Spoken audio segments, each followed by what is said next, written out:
जय जिनेन्द्र। आज का हमारा जो पाठ है वो शुरू करने से पहले मैं आप सबको एक बात बताना चाहती हूँ कि आपका जो कोर्स है फर्स्ट ईयर, उसके जैन ब्रह्मांड विज्ञान, जैन खगोल विज्ञान, जैन भूगोल विज्ञान और जैन काल विज्ञान, 4 सब्जेक्ट है। चारों सब्जेक्ट के हर एक फर्स्ट सेकंड थर्ड ईयर की 4-4 किताब है। टोटल 12 किताब है। अब इतना सारा तो मैं आपको एक साथ नहीं भेज पाऊंगी, मगर मैं आज आपको फर्स्ट ईयर के 4 बुक की लिंक भेज रही हूँ। वो चारों लिंक जो लिंक से आई है वहाँ 6 दिन रहेगी, उससे ज्यादा नहीं रह पाएगी और 6 दिन बाद वो अपने आप डिसकार्ड हो जाएगी। आपको क्या करना है कि वो 6 दिन मतलब आजकल में ही वो 4 जैन ब्रह्मांड विज्ञान पार्ट 1, जैन खगोल विज्ञान पार्ट 1, जैन काल विज्ञान पार्ट 1 और जैन भूगोल विज्ञान पार्ट 1, ये जो फर्स्ट ईयर की जो 4 किताब है, लगभग 200 से 250 पेज आसपास, टोटल 1000 जितने पेज होंगे, वो सब आपको स्टोरेज कर लेना है अपनी अपनी पेन ड्राइव में या फिर अपने लैपटॉप में या जैसे भी अपने ड्राइव में, गूगल पर आपको जैसे सहूलियत हो आप उसको स्टोरेज कर लो, क्योंकि आपको ये ज्यादा अच्छा रहेगा। आपके कंप्यूटर में ही वो पूरे के पूरे सब लेसन के साथ अगर किताब होगी ना, तो ये हर एक पीडीएफ आना, एक लेसन का मैं ऐसा को बोल रही हूँ कि आप भेजो, ये सारा सॉल्यूशन हो जाएगा। और ये बहुत अच्छी बात है कि आपको आगे पीछे की जो भी फोटो या जो भी चीज देखना है वो आपको एक ही जगह एक ही साथ में मिल पाए, क्योंकि ब्रह्मांड विज्ञान, खगोल विज्ञान, भूगोल विज्ञान सब एक के बाद एक अंदर अंदर इंटरलॉक होते हैं। तो आपकी सहूलियत के लिए ये किया गया है, पर ये 6 दिन बाद ये यहाँ से निकल जाएगा। तो आप सबको रिक्वेस्ट है कि आप बिल्कुल 2-3 दिन में ही, ज्यादा समय मत लो और उसको या तो फिर पेन ड्राइव में ले लो, डाउनलोड कर लो, या आप अपने ड्राइव में, या आप ईमेल कर लो, जो भी तरीके से आप उसको सेव कर सकते हो आप उसको सेव कर लीजिए। Okay, thank you very much. अब हम आपका जो आगे का आज का सेशन है शुरू करेंगे। उससे पहले ये बुक और उसके मामले में भी मैं आपको कुछ बताना चाहती हूँ। ओके, क्योंकि ये बड़ी बड़ी फाइल है ना, तो भेजने का ये तरीका है। नेटवर्क से जाएगा। हाँ, तो वो नेटवर्क से चारों किताब मैंने भेज दी है, कम 200, 250। तो लिंक जैसे ही मैं आपको फॉरवर्ड करूँ, आप लोग उसको डाउनलोड कर लीजिए। नेटनू नाम से बेटे, हाँ, ये नेटनू नाम वी ट्रांसफर, उसका नाम है वी ट्रांसफर। तो हाँ, तो वो मैं लिंक आज आपको भेज दूंगी। तो आप 6 दिन के अंदर अंदर उसको आप अपने लैपटॉप में, हाँ, जैसे ही लैपटॉप में या ईमेल में जैसे आपको करना है आप सेव कर लीजिए। फाइल्स डाउनलोड करें, डाउनलोड कर लीजिएगा, आप सब उसको डाउनलोड कर दीजिएगा। हाँ जी, डाउनलोड करके सेव करना है। बिना डाउनलोड करे तो वो आप में सेव होगा भी नहीं।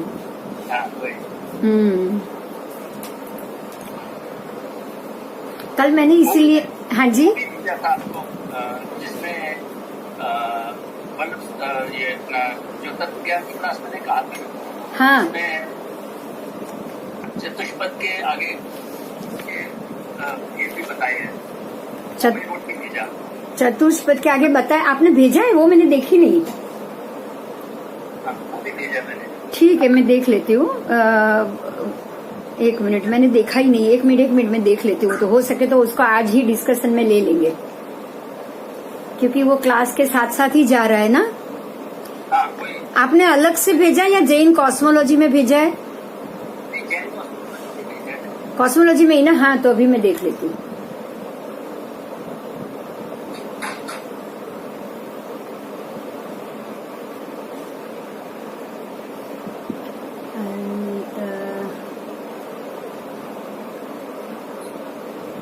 हाँ, आपने नोट्स करके भेजा है। ठीक है, अभी आज ले लेंगे इसको भी। हाँ, पढ़ाई में ले लेंगे। आप शायद जल्दी निकल जाते हो, है ना? नहीं, बीच में उस दिन फोन आ गया था मेरा। ओके। मुझे लगा आप जल्दी निकल जाते हो, तो मैं थोड़ा सा जल्दी शुरू करूँ। अच्छा, ये वल्लभ सूरी महाराज साहब का है नोट, बहुत अच्छी बात, बहुत अच्छा। हाँ, ये तो हमारे खास है वल्लभ सूरी समुदाय।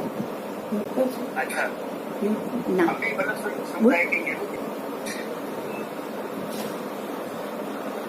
पीरियड। पिछले मास में ना धर्म दर्शन महाराज साहब ने तत्व की क्लास स्टार्ट की थी। हाँ, वो बड़ौदा से।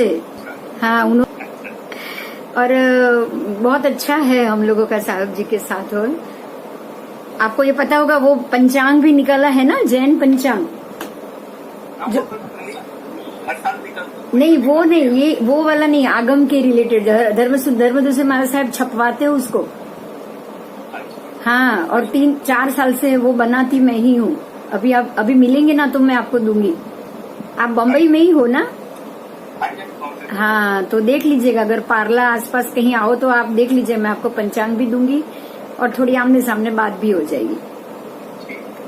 ठीक है, चलो अभी मैं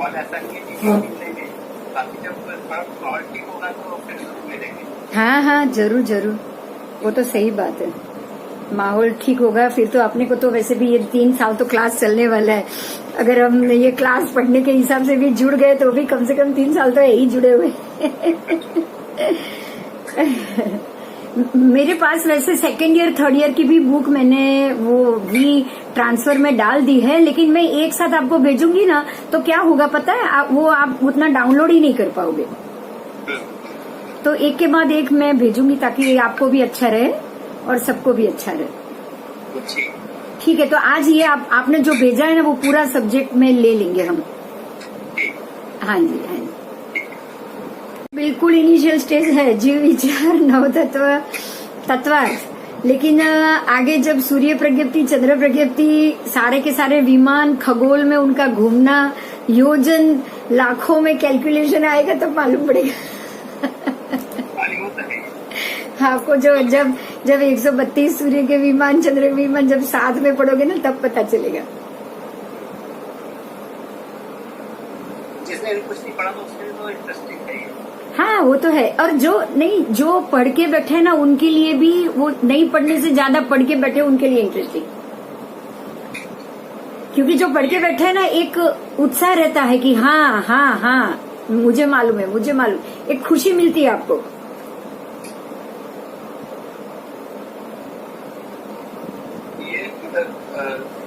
बड़ौदा यूनिवर्सिटी ने एग्जाम दिया था। अच्छा, बड़ौदा यूनिवर्सिटी ने लास्ट ईयर तो सयाजीराव यूनिवर्सिटी से सर्टिफिकेट दिए थे, वही ना? हाँ, सर्टिफिकेट सयाजीराव यूनिवर्सिटी से मिला था ना, मैंने भी दिया था उसमें, मुझे भी सर्टिफिकेट मिला है। कब ये नवंबर? 2 साल हो गए, 2 साल हो गए। ये 20 में, नवंबर 20। अच्छा, 20 में नहीं, मैंने 19 में जब गुरुदेव बड़ौदा में थे ना तभी दिया था। चातुर्मास बड़ौदा में था ना तब। हाँ नवंबर 20 में। हाँ, वो 9 तत्व के क्लास हुए थे, उससे पहले कर्म ग्रंथ के हुए थे। मैंने 9 तत्व की क्लास अटेंड की थी। अच्छा अच्छा अच्छा। वो फिर उनका वो हो गया, चातुर्मास खत्म हो गया तो फिर उनका विहार वगैरह शुरू हो गया। अभी चातुर्मास रहेगा तो फिर शायद दोबारा फिर शुरू होगी क्लास। हाँ हाँ, सुबह 7 बजे होती थी क्लास। हाँ हाँ, वो तो कर्म ग्रंथ में भी वैसा ही होता था, 2 बार होती थी। सुबह 6, 6:15 बजे से लेके 7:15 तक, उसके बाद वापस 9 बजे से लेके 10:30 बजे तक। वो भी उनका भी नॉलेज उनको तो आगम जबानी याद है। धर्मद्वंदेश्वरी महाराज साहब को आगम जबानी याद है, किसमें कौन सा मुद्दा है क्या नहीं है पूरी डिटेल से याद। तो पूरा उनका संरक्षण किया, पूरा ग्रंथों का संरक्षण भी काफी किया। हाँ, बहुत है, बहुत। आप उनके ओसरा में जाके देखो तो मालूम पड़े, पूरा लाइब्रेरी है बना हुआ है। पालनपुर में भी एक चातुर्मास रुके थे तो सारे ग्रंथों में से जो पेज जो पुराने हैं उन सबको उन्होंने पहले तो एक लिस्ट बनाई और दूसरा सारा कंप्यूटराइज कराया था। इस पर शायद उनका चातुर्मास ओस्त्रा में ही है। हाँ, नहीं ओस्त्रा में नहीं है, पंजाब है, पंजाब जा रहे। ओस्त्रा तो अभी पंजाब जाना था, जाना नहीं था वैसे। अभी तो ओस्त्रा से तो निकल के प्रेजेंटेशन शुरू करती हूँ। अगर कोई आए और क्लिक करे कि भैया एंटर करो तो मुझे बता देना।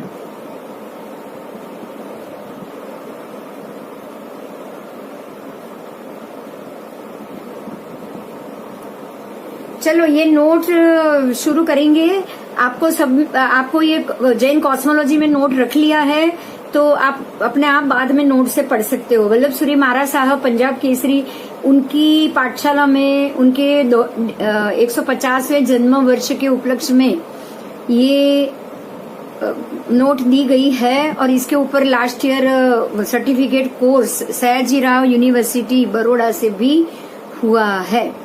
आगे पढ़ेंगे तिर्यक योनि पंचेंद्रिय जीवों के भेद। इसमें जो तिर्यक पंचेंद्रिय तिर्यंच पंचेंद्रिय है उनके भेद बताए हैं।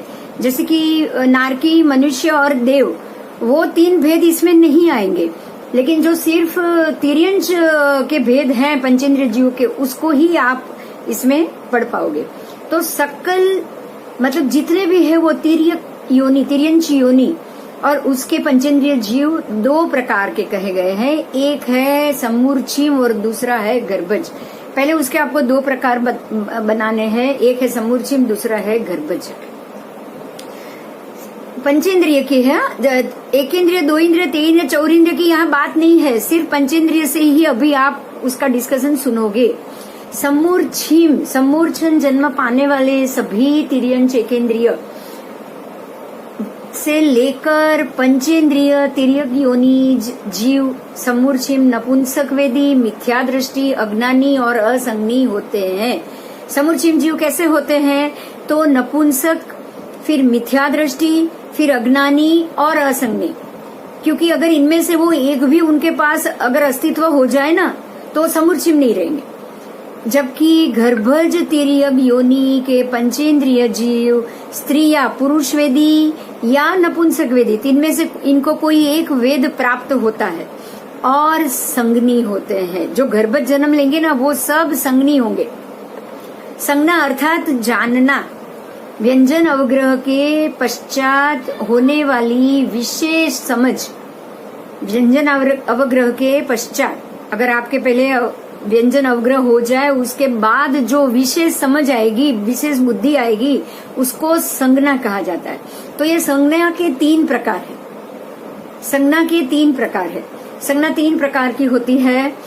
हेतुवाद उपदेशी की, हेतुवाद जिसका कोई ना कोई स्पेशल हेतु हो और वो हेतु से उसका उपदेश किया जाए। उसके बाद दीर्घकालिकी संज्ञा, जो लंबे समय तक रहने वाली संज्ञा। और तीसरी है दृष्टिवाद उपदेशी की, मतलब आपके दृष्टि को उपदेश की दृष्टि से देखा जाए। क्योंकि संज्ञा मतलब सीधी बात है, संज्ञा का अर्थ ही है बुद्धि, संज्ञा का अर्थ ही है विशिष्ट ज्ञान।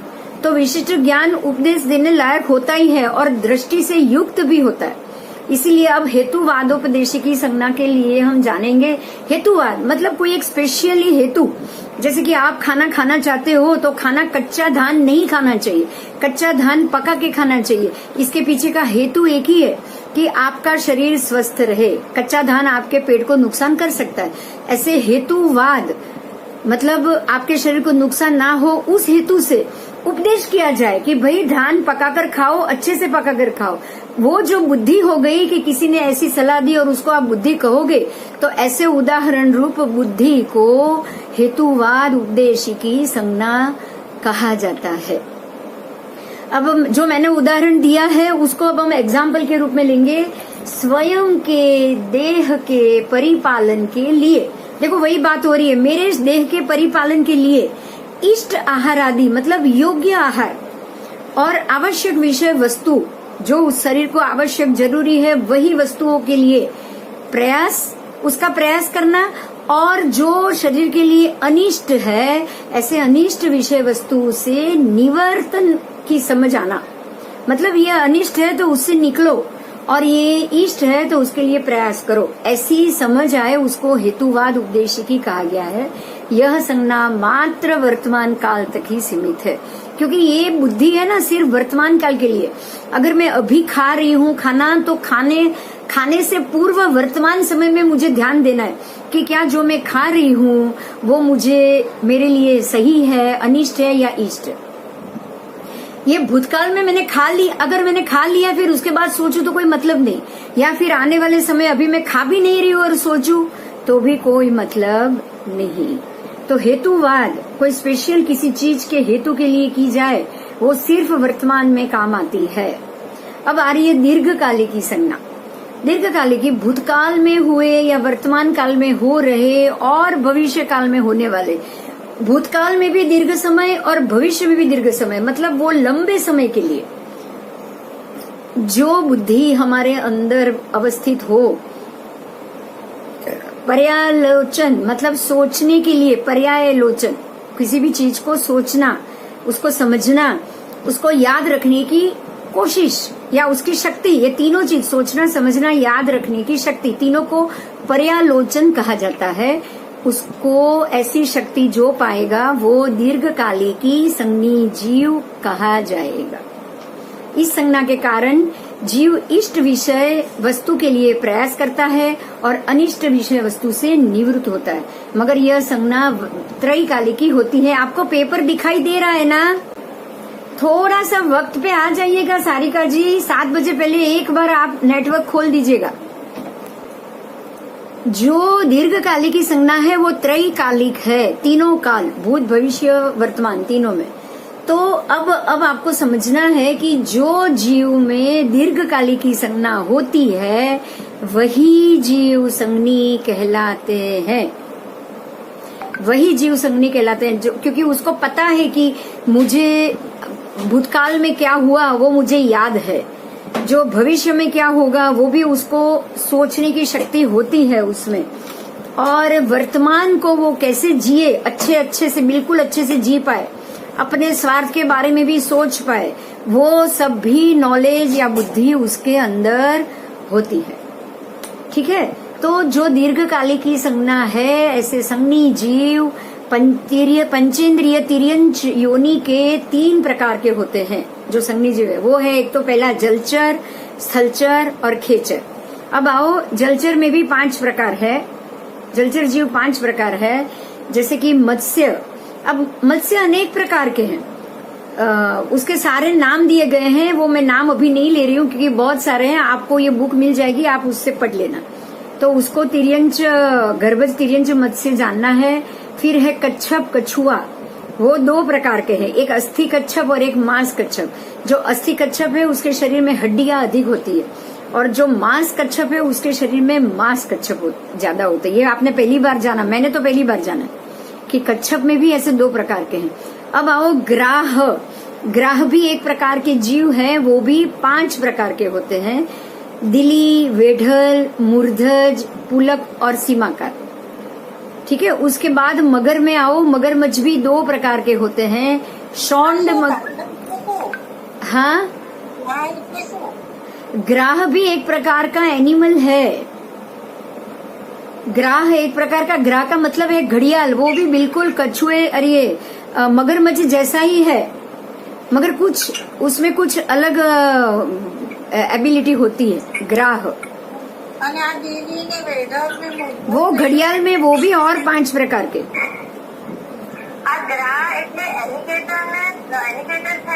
एलिगेटर ही घड़ियाल, देखो घड़ियाल को भी मगरमच्छी कहा गया है। जो घड़ियाल बोलते हैं ना, घड़ियाली आंसू, आपको मालूम होगा शब्द, तो मगरमच्छ के आंसू। तो मगरमच्छ में ही ये सारे प्रकार है। समझ में आई बात? कोई मगरमच्छ ऐसे होते हैं कि जो जमीन के ऊपर पेट के बल ही ज्यादा घिसते रहते हैं। तो ऐसे ही अब मगरमच्छ में भी आप आओगे तो उसमें भी 2 हैं, शौंड मगर और मृष्ट मगर। वैसे घड़ियाल को भी मगरमच्छी, हमारे में तो वही भाषा थी। अब है ना, जैसे जैसे साइंस आगे बढ़ रहा है ना, अलग अलग प्रकार के इतने मगरमच्छ में, यहाँ आप देखोगे तो 7 प्रकार आ गए। अब मगरमच्छ के 7 प्रकार मैंने तो आज तक देखे भी नहीं और सुने भी नहीं, सच बताऊं तो। नहीं है पर है, मुझे पता है। मगरमच्छ में अब मुझे हम लोग ऐसे मगरमच्छ के जो क्रोकोडाइल फार्म है ना, वहां पर हम गए थे। वहां मैंने देखा था कि जो पानी के अंदर ज्यादा रहते हैं, मगरमच्छ पानी के अंदर ज्यादा रहेगा, लेकिन जो घड़ियाल है ना वो पानी के बाहर ज्यादा रहेगा। वो बहुत कम पानी में जाता है, वो ज्यादा से ज्यादा मिट्टी में और बाहर ही पड़ा रहता है। तो होते हैं वो, बाद में साइंस से आप खुद ही ढूंढ लेना ना। अनिल भाई का भी माइक खुला है, वो बोल सकते हैं, अगर उनको पता है तो। अनिल भाई आप बता सकते हो। हाँ, अनिल भाई आपको पता हो तो आप बोल सकते हो। हाँ, घड़ियाल और मगरमच्छ 5 प्रकार। मगरमच्छ और घड़ियाल में फर्क ये होता है कि मगरमच्छ में तो जैसे जॉ होता है वो चौड़ा होता है, घड़ियाल का बारीक होता है।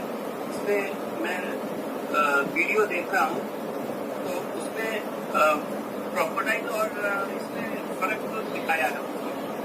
तो आप ऐसा कीजिएगा, आप जो भी वीडियो देख रहे हो या आपको गूगल से जो भी चीज मिले ना, आप जैन कॉस्मो में उसको शेयर कीजिएगा, ठीक है। आप अगर किसी को भी इस विषय में कोई भी अलग से जानकारी मिले, उसको जैन कॉस्मोलॉजी में सब्जेक्ट के रिलेटेड हर एक चीज को रखने की छूट है, ठीक है। तो ताकि क्या होगा पता है कि हर एक व्यक्ति को उसकी डिटेल जानने को मिल जाएगी।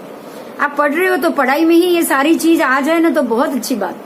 अब जैसे अनिल जी ने ये बुक लाके दी तो एक तरीके से तो हम सबके लिए अच्छा ही हुआ ना।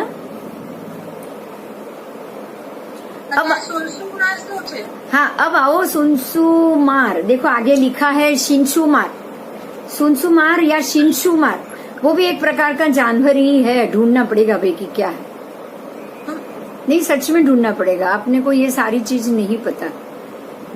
अब आओ स्थलचर, ये सारे हिंदी शब्द में ज्यादा है, हम तो गुजराती जानते हैं ना इसलिए ज्यादा पता नहीं चलता है।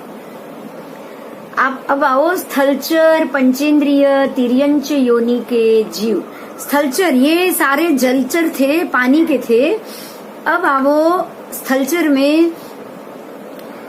में है चतुष्पद और परिसर्प, मतलब जो भूमि पे चल रहे हैं और जो पेट से चल रहे हैं।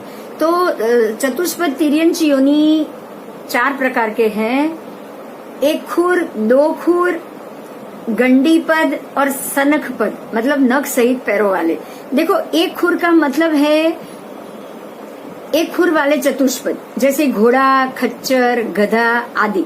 आप उनके पैर को देखोगे, सारे को पैर ही देखना है। फिर 2 खुर वाले तो वो ऊंट, गाय, बैल, नील। जैसे 1 खुर में क्या है, उनकी उंगली अलग नहीं है, एक ही है, ऐसा गोल है। समझ में आ रहा है घोड़े का पैर कैसा है, पूरा ऐसा गोल है, मतलब एक ही गोला है, गोल। और 2 खुर में क्या है, ऐसे होते हैं, ऐसे, जिसमें बीच में जगह होती है, 2 उंगली जैसा मिलेगा। घोड़ा 2 खुर में आपको ऊंट, गाय, बैल, नील गाय, भैंस, भैंसा, हिरण, बकरा, बकरी, भेड़ आदि। हमने तो सबको एक ही पंचेंद्रिय में ले लिया था ना स्थलचर में। जो अनिल भी बोल रही है सही है। देखो स्थलचर में भी पैर के हिसाब से, चतुष्पद में भी पैर के हिसाब से डिटेल दी गई है, उनके पैर, उनके नाखून के हिसाब से डिटेल दी गई। थैंक यू अनिल भाई। उसके बाद आओ गंडीपद। अब गंडीपद में क्या है, उनको गंड स्थल होता है, आप जानते हो ये। गंडीपद में हाथी को भी ऊपर गंड होता है और गेंडे को भी ऐसे ही गंड होता है। तो हाथी, गेंडा, उन सबको आप गंडीपद में ले सकते हो। उसके बाद आओ नख सहित, मतलब नख सहित पैर। अब इनके पैर भी है और पैर में नाखून भी है। ऐसे तिर्यंच कौन कौन है, जैसे कि शेर, वो नाखून से ही तो शिकार कर लेता है। शेर, बाघ, दीपड़ा, भालू, शियार, बिल्ली, कुत्ता आदि, ये सारे नख सहित पैर वाले हैं। समझ में आ गया आपको। अभी चतुष्पद में भी पैर के हिसाब से अलग अलग कैटेगरी बताई है। अब आओ परिसर्प में, तो 2 परिसर्प है, 2 प्रकार के, वो तो हम कल देख लिए थे। तो उड़ परिसर्प, भुज परिसर्प, जो छाती के बल चल रहे हैं, ऐसे स्थलचर जीव। उसमें अही सर्प, मतलब सर्प, फिर अजगर, फिर आसालिक और महोरग, ये भी 2 और है, आसलिक और महोरग। ये भी 2 प्रकार के पेट से ही घिस कर चलने वाले जानवर है। अब अही यहाँ 2 प्रकार के हैं, दविंकर फन वाले और मुकुली फन वाले। अब उसको भी समझो आप, उसको भी समझो। तो द्विंकर फन यानी कि फन वाले जो सर्प है, वो फन वाले भी ये बात में फन निकाल देते हैं। आशी विष, तो ऐसे फन वाले जो सर्प है उनको आशी विष दाढ़, मतलब विष युक्त दाढ़। आशी विष का मतलब कि जो जानवर विष युक्त है, अपने मुंह के अंदर विष को दबाकर बैठे हैं, छुपा के बैठे हैं, उसको आशी विष कहा जाता है। जैसे कि बिच्छू, जैसे कि सर्प, क्योंकि कोबरा जिसके दांत में विष, दाढ़ में विष होता है। फिर दृष्टि विष, अब विष में भी बहुत प्रकार आएगा। अब आ रहा है दृष्टि विष। तो दृष्टि विष में, दृष्टि में विष रखने वाले, जैसे कि चंड कौशिक नाग। अब चंड कौशिक को आप फन में या कोबरा में की गिनती में नहीं गिन सकते हो। समझ में आ रही है मेरी बात? चंड कौशिक के पास दृष्टि विष था, जो जिसको भी देखता था उसको वो दृष्टि डाल के उसको मार देता। अब किसके यहाँ बर्तन का आवाज आ रहा है प्लीज? वैसे ही अब देखो, हर एक अलग अलग प्रकार के विष हैं जिसकी यहाँ पे आपको उल्लेख दिया गया है। तो उग्र विष अब आ रहा है तीसरा, आशी विष, दृष्टि विष, अब आ रहा है उग्र विष। तो उग्र विष में क्या है कि तीव्र विष है, इसमें उग्र विष का उग्र प्रकार। तो आपको ये पता होगा पोटेशियम साइनाइड, जैसे ही आप खोलोगे जीभ पे रखोगे तुरंत डेथ हो जाएगी, ऑन द स्पॉट डेथ। तो ये है भोग विष फन, भोग विष फन या शरीर में विष रखने वाले। जैसे ही ये आपको कैप्सूल मैंने पोटेशियम साइनाइड वो शरीर में रखते हैं, वो अपने पास रखते हैं और जैसे ही जरूरत है उसको खा लेते हैं। तो जैसे जिसमें से पोटेशियम साइनाइड विष बनता है ना, वो एनिमल जो जिसके शरीर में उत्पन्न होता है वो भोग विष फन कहा जाता है। तो वो भी बहुत ही, उनके फन में भी बहुत ही तीव्र विष होता है। मेरे ख्याल से कोबरा इसी में है। कोबरा जिसको डस जाए ना, वो पानी भी नहीं मांग सकता, तुरंत ऑन द स्पॉट उसकी मृत्यु हो जाती। आगे चलो, त्वचा विष। तो चमड़ी में विष रखने वाले, मतलब जो अपनी चमड़ी के अंदर विष रखते हैं, चमड़ी के अंदर जो विष रखते हैं उसको त्वचा विष कहा जाता है। ये उसके स्पर्श से मृत्यु होती है। अगर वो व्यक्ति दूसरी किसी व्यक्ति को स्पर्श कर ले तो दूसरी व्यक्ति डेफिनेटली मर जाएगी। उसके बाद है लाला विष, मतलब लार में, जीभ में विष। आपको ये याद हो तो एक चीज मैं बताऊं, पहले के जमाने में राजा रजवाड़ा थे तब विष कन्या को तैयार किया जाता था। आपने ऐसी बहुत सी स्टोरी सुनी होगी या सीरियल देखी होगी। वो विष कन्या, उसकी जीभ को बार बार ऐसे सर्प से डंक लगाया जाता है, बार बार लगाया जाता है। और वो ऐसा सर्प होता है कि जिसका जहर ज्यादा तीव्र नहीं होता है। तो ऐसे कितने कुछ समय तक वो डंक लगने से वो कन्या में, उसकी जीभ में, उसकी लार में विष आ जाता है।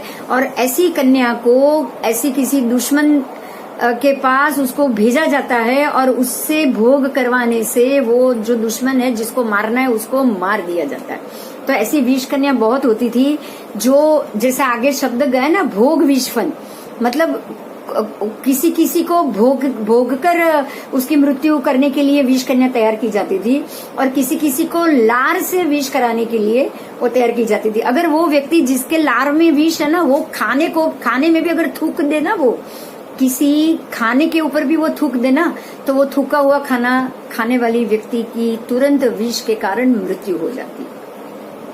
आगे चलेंगे, उच्छ्वास विष, मतलब सांस लेते हुए विष। तो वो हवा में चलता है। जैसे आज वायरस कैसा है, आज का वायरस कैसा है, आज जो कोरोना वायरस है, ये उच्छ्वास विष श्वास हो गया है। आप सांस ले रहे हो, आप वही सांस ले रहे हो, और वो उच्छ्वास सांस लेते हुए कोरोना वायरस का जर्म्स आपके शरीर में आ गया, और वो 4, 5, 10 दिन के अंदर धीरे धीरे उसमें विष उत्पन्न हो जाता है। और ऐसा विष उत्पन्न हो जाता है, कोई बच गया तो बच गया, और नहीं बच गया तो उसको मुश्किल से आप बचाते हो। वो ऐसा विष है कि अगर वो विष को आपके शरीर ने पचा लिया तो आप उससे बाहर आ जाओ। अब आप आगे पढ़ो, निश्वास विष। निःश्वास मतलब वो श्वास छोड़ते हुए। अब जिसने उच्छ्वास से श्वास ले लिया है ना, उसके अंदर अभी वो विष तैयार हो गया, जिसको आप कोरोना जर्म्स कह सकते हो आज के हिसाब से। और वो जैसे ही वो उच्छ्वास छोड़ेगा, वो निश्वास छोड़ेगा, वो व्यक्ति जिसने ये जर्म्स ले लिए, वो अगर किसी के ऊपर निश्वास छोड़ देना, श्वास छोड़ देना, तो वो दूसरी व्यक्ति को भी वो विष वाला, विष युक्त, कोरोना विष युक्त कर सकता है। तो ये जो उच्छ्वास विष, निश्वास विष है ना, वो आज हमारे पास रिसेंट में बहुत बड़ा एग्जाम्पल। शायद हम पहले ये नहीं मानते, लेकिन आज आपको मानना पड़ेगा। फिर कृष्ण सर्प, श्वेत सर्प, काकोदर, दह्य पुष्प, कोलाह, मेलीमींद, शेषेंद्र, जो आप बोलते हो ना शेषनाग, शेषनाग में भी जो इंद्र है वो, ये सारे प्रकार के सर्प हैं। अलग अलग सर्प के तक्षक योनि, आपको पता है सर्प में बहुत योनि, तक्षक योनि, शेष नाग की योनि अलग है, तक्षक की अलग है, फिर वसुकी नाग की अलग है। ये सारी नाग योनियां। तो नाग योनि अगर इतनी है तो आपको ये इतने सारे विष मिले, उसमें कोई सरप्राइज नहीं। ठीक है, तो ये अन्य जितने भी अन्य प्रकार के तिर्यंच योनि जीव है उनको पंचेंद्रिय तिर्यंच द्विंकर जाने। ये द्विंकर योनि वाले, द्विंकर फन वाले। अब आओ मुकुली सर्प, अब उसमें भी अलग है मुकुली सर्प। तो वो क्या है, तो दिव्यांक, गोनस, कशाधिक, व्यतिक, चित्रली, मंडली, माली, अहिशलाका, वातपताका आदि अन्य जितने भी अन्य प्रकार के तिर्यंच योनि जीव जो है उनको पंचेंद्रिय तिर्यंच योनि के या मत्स्य जाने। आपको पता होगा जो पानी में जो सर्प है उसको भी मुकुली सर्प कहा जाता है। मत्स्य, वो बिल्कुल मछली की तरह अपना चेहरा टेढ़ा रख के पानी में ऐसे इतना फास्ट मछली की तरह तैरता है कि पूछो नहीं, अगर आपने पानी में सर्प देखा हो तो। अब आओ अजगर, वो भी एक प्रकार का अलग ही आकार का है, अलग ही प्रकार का है। उसके बाद है आसालिक। आसालिक अग्रलिखित स्थानों के विनाश की निशानी के रूप में 15 कर्म भूमि में पाया जाता है। ये 15 कर्म भूमि में ही आसलिक, आसलिक एक ही शब्द है, आप उसको जान सकते हो, किसी भी किताब में आपको ये शब्द मिलेगा। ये सम्मूर्छिम, असंज्ञी, मिथ्या दृष्टि और अज्ञानी होता है, उसको आसलिक कहा जाता है। इसके शरीर की जघन्य अवगाना अंगुल के असंख्यात वे भाग जितनी ही है, अंगुल के असंख्यात भाग में, और उत्कृष्ट अवगाना 12 योजन जितनी होती है, 12 योजन। मोटाई भी अवगाना के अनुपात के अनुसार जानना है, उसकी जाड़ाई, मोटाई का मतलब जाड़ाई। वह आसलिक चक्रवर्ती आदि के स्कंधावार के नीचे की भूमि को फाड़ कर पैदा होता है, वो जमीन से पैदा होता है भूमि फाड़ के, और उसकी आयु मात्र अंतर मुहूर्त जितनी होती है। अब वो अंतर, आप ये सोच लो, अंतर मुहूर्त में मर जाने वाला आसलिक सर्प जमीन को फाड़ के बाहर आता है। ये सबसे बड़ी बात है, आप सोचो 12 योजन मतलब कितना, अयोध्या से लेके अष्टापद तक की जितना बड़ा है, अयोध्या से लेके अष्टापद जितना बड़ा सर्प है वो सिर्फ 15 कर्म भूमि में होता है। मतलब हमारे भारत में भी होता है, हमारे भारत में भी होता है। कब, ये चक्रवर्ती आदि जब हो तब।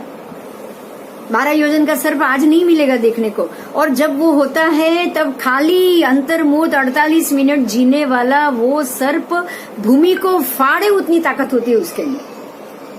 बहुत बड़ी बात है, ये सारी चीज को आपको पकड़ के जॉइंट करके सीखना पड़ेगा कि ये how it is possible. It is possible, it is possible, it is not impossible. यह निम्न स्थानों में पैदा हो सकता है। ये कहाँ हो सकता है वो सुनो अभी। ये 12 योजन वाला जो अयोध्या से लेके अष्टापद, वो भी आदेश्वर भगवान के वक्त का, आज का नहीं तब का 12 योजन प्रमाण उसकी लंबाई है, तो चौड़ाई कितनी बड़ी होगी। वो कहाँ कब होगा, तो चक्रवर्ती, बलदेव, वासुदेव, मांडलिक, ऐसे मांडलिक से भी अल्प वैभव वाले, उससे भी अगर अल्प वैभव वाले राजा हो तो वो, उसके बाद महामांडलिक, अन्य देशों के राजा, स्कंधावार, सैनिक की छावनियों में। ये कहाँ पैदा होता है, यहाँ पैदा होता है छावनियों में। ग्राम निवेशो, नगर निवेशो, निगम वणिक निवेशो, खेत निवेशो, करबट निवेश, ये सारे शब्द आपको आगम में आएंगे। मैं फिर से बोल रही हूँ, ग्राम, नगर, निगम, खेत, करबट, मडम्ब, द्रोणमुख, पट्टन, आकार, आश्रम, संबंध और राजधानी। आप देखो राजधानी लास्ट आ रहा है, धीरे धीरे आप उससे अंदर आओ, राजधानी के अंदर। फिर एक आश्रम आएगा, उसके बाद एक आकर आएगा, मतलब छोटा एरिया, उसके बाद एक पट्टन आएगा, उसके बाद द्रोणमुख आएगा, फिर मडम्ब आएगा, फिर करबट, फिर खेत। ये सारी चीज आपको नगर, निगम, नगर और फिर गांव, ऐसे बड़े से आपको छोटे में आना पड़ेगा। तो उस प्रकार के एरिया में ऐसे सांप जमीन फाड़ के बाहर आते हैं। अब आओ महोरग की बात की है, आपने पूछा था ना महोरग क्या होता है। देख लो ये क्या है महोरग। कई महोरग तो बहुत प्रकार के हैं। महोरग भी एक सर्प योनि है, वो बहुत प्रकार के, लेकिन उसमें भी कई महोरग, कितने ज्यादा महोरग। 1 अंगुल प्रमाण मतलब इतना ही, इतना छोटा, और कई अंगुल पृथकत्व प्रमाण मतलब बहुत अंगुल प्रमाण भी मिलेगा। कई महोरग वितस्ती 12 अंगुल प्रमाण, कई महोरग 12 अंगुल प्रमाण मिलेगा। तो कई वितस्ती पृथकत्व प्रमाण मिलेगा। कई महोरग 1 रत्ती मतलब हाथ प्रमाण, 1 हाथ लंबा, तो कई रत्नी पृथकत्व प्रमाण, कई मतलब वही जो हाथ 1 हाथ है वो ज्यादा हाथ प्रमाण। कई महोरग 1 कुक्षी मतलब 2 हाथ प्रमाण। तो कई महोरग ऐसे कई कितने हाथ प्रमाण। कई महोरग 4 हाथ का 1 धनुष होता है। यहाँ जैसे शब्द आएगा आपको समझना है, 1 धनुष मतलब 4 हाथ प्रमाण। तो कई महोरग तो कितने हाथ ज्यादा, कई धनुष ज्यादा। कई महोरग गव्युति 1 गाव प्रमाण, गव्युति का मतलब 1 गाव, ऐसे गव्युति शब्द आए तो आपको 1 गाव समझना है। कई 1 गाव मतलब 2 कोस, व्यवहार में उसको 2 कोस कहते हैं। तो कई तो कितने धनुष प्रमाण, 2000 धनुष हो गए। अब कई तो कितने गाव, कितने कोस और कितने धनुष हो जाएंगे। कई महोरग योजन 4 गाव प्रमाण, 4 गाव बराबर 1 योजन, 4 गाव बराबर 1 योजन। तो कई महोरग 1 योजन जितने भी होते हैं, और कई महोरग शत पृथकत्व 100 योजन जितने भी होते हैं। तो कई 1000 योजन के भी होते हैं, मतलब महोरग में कोई भी एक प्रमाण नहीं आएगा। अब महोरग के मामले में सोचो और बताया है, सुनो। महोरग पैदा तो स्थल पे ही होते हैं, स्थल में ही, जमीन पे ही पैदा होते हैं, मगर वो जल में भी चल सकते हैं और स्थल में भी चल सकते हैं। महोरग जल में भी चल सकते हैं और पानी में भी वो चल सकते हैं। जैसे मैंने बोला पानी के सांप, वो पानी के सांप पे शायद ये महोरग हो सकते हैं, क्योंकि वो पानी में भी चल सकते हैं और जमीन पे भी चल सकते हैं। महोरग मनुष्य क्षेत्र के बाहर, हाँ देखो ये बड़ी बात आ गई। महोरग मनुष्य क्षेत्र से बाहर अन्य द्वीप और समुद्रों में पैदा होते हैं।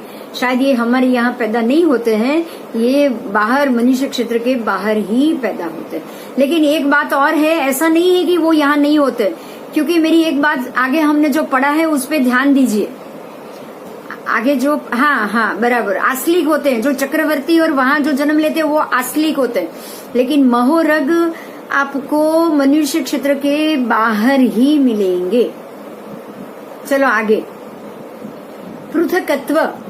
ये पृथकत्व शब्द से आपको 2 से लेके 9 तक, 10 नहीं आएगा उसमें, 2 से लेके 9 मतलब अगर आपके 2000 धनुष में 2000 योजन आया था, तो जैसे 2000 योजन आया तो तुरंत उसको 9000 योजन तक गिरना है। पृथकत्व शब्द आ जाए तो आपको समझ में आ जाएगा जब पढ़ोगे तब। अब आओ भुज परिसर, मतलब जमीन पे रेंगने वाले, वो भी हाथ के बल, भुजा के बल जमीन पर चलने वाले जीव, उसको भुज परिसर कहा जाता है। ये भी कई प्रकार के होते हैं, जैसे कि नेवले, फिर घो, पाटला घो, घो का मतलब है पाटला घो, उसके बाद गिरगिट जो रंग बदलता है काचिंडा, उसके बाद छिपकली, गिरहली, ये सब कल हमने पढ़ लिया था। आदि अन्य जितने भी प्रकार के हैं वो सारे पंचेंद्रिय तिर्यंच योनि के भुज परिसर, हाथ से चलने वाले जानना है। खेचर, खेचर यानी आकाश में उड़ने वाले जीव, विचरण करने वाले पंछी को खेचर कहा जाता है। वो भी 4 प्रकार के, चर्म पंछी जिनकी पांखें चमड़ी की, रोम पंछी जिनके पीछे पांखें पीछों वाली, समुद्र पंछी जिनके पंख फैले नहीं, और वितत पंछी जिनके पंख फैले हुए रहते हैं। ये हमने कर लिया है। हाँ, सिर्फ नाम में बोल रही हूँ ताकि आपको कुछ और नॉलेज मिले। तो चर्म में चमगादड़, जलौका, भारंड, चकवे, समुद्री कौवा, उसके बाद रोमज में आएगा मोर, कबूतर, राजहंस, फिर क्रौंच पक्षी, सारस, तीतर, मुर्गे, तोते, मैना, कोयल आदि सारे तिर्यंच योनि के जीव हैं जो रोमज है। फिर समुद्रक पंछी जो एक ही आकार प्रकार के होते हैं और वो मनुष्य लोक के बाहर ही ज्यादा पैदा होते हैं और वहीं पे ही रहते हैं। उसके बाद है वितत पक्षी जो एक ही आकार प्रकार के होते हैं, ये मनुष्य लोक से बाहर के द्वीप समुद्रों में ही पैदा होते हैं, वही रहते हैं। अब आओ आगे, ये पांचों जलचर, स्थलचर, खेचर, भुज परिसर्प और उर परिसर्प तिर्यंच योनि के जीव संगनी भी होते हैं, असंगनी भी होते हैं। पांचों संगनी, असंगनी, तिर्यंच योनि जलचरादि जीव पर्याप्ता भी होते हैं और अपर्याप्त भी होते हैं। अब बोलो, कोई प्रश्न है तो बोलो, डिटेल से आज जाना है, थोड़ा ज्यादा जानने को मिला है, अच्छी बात है। ऐसे आपको लगे कि हमारे सब्जेक्ट के रिलेटेड अगर कोई ऐसी नोट आ है जिसको हमें जानना जरूरी है तो वो आप सब जरूर बताइएगा। अभी मैं 1-2 मिनट के लिए सामने आ रही हूँ, कोई प्रश्न है तो बोलो। कोई प्रश्न है कि तिर्यंच जो अभी अभी हमने पढ़ा, संगनी तिर्यंच पंचेंद्रिय, आपको ये पता है कि जो 1 मिनट पहले माइक बंद कर दो प्लीज, माइक बंद कर दो प्लीज। जो संगनी पंचेंद्रिय हम जानते हैं, जैसे बंदर, जैसे वो फ्रॉग और या फिर जैसे चंड कौशिक, ये तीनों संगनी पंचेंद्रिय है। और आपको ये पता है कि ये तीनों को जाति स्मरण ज्ञान पहले हो चुका है। मैंने आपको एक बंदर की कहानी बताई थी ना, जो देव बंदर बनने वाले थे और उन्होंने वो जहाँ पे जन्म लेने वाले थे वहां नौकर जाकर लिखकर आए थे, मैंने आपको बताया था। दूसरा चंड कौशिक का आप जानते हो कि उसको भी जाति स्मरण ज्ञान हुआ। और तीसरा आपको पता है वो नंदीश्वर भी नहीं, वो एक है ना देड़के के भोव में श्रेणिक राजा के घोड़े के पैर के नीचे एक देड़का आके मर गया और वो देव बन गए थे, आपको मालूम हो तो, और समसरण में पहुंच गए थे।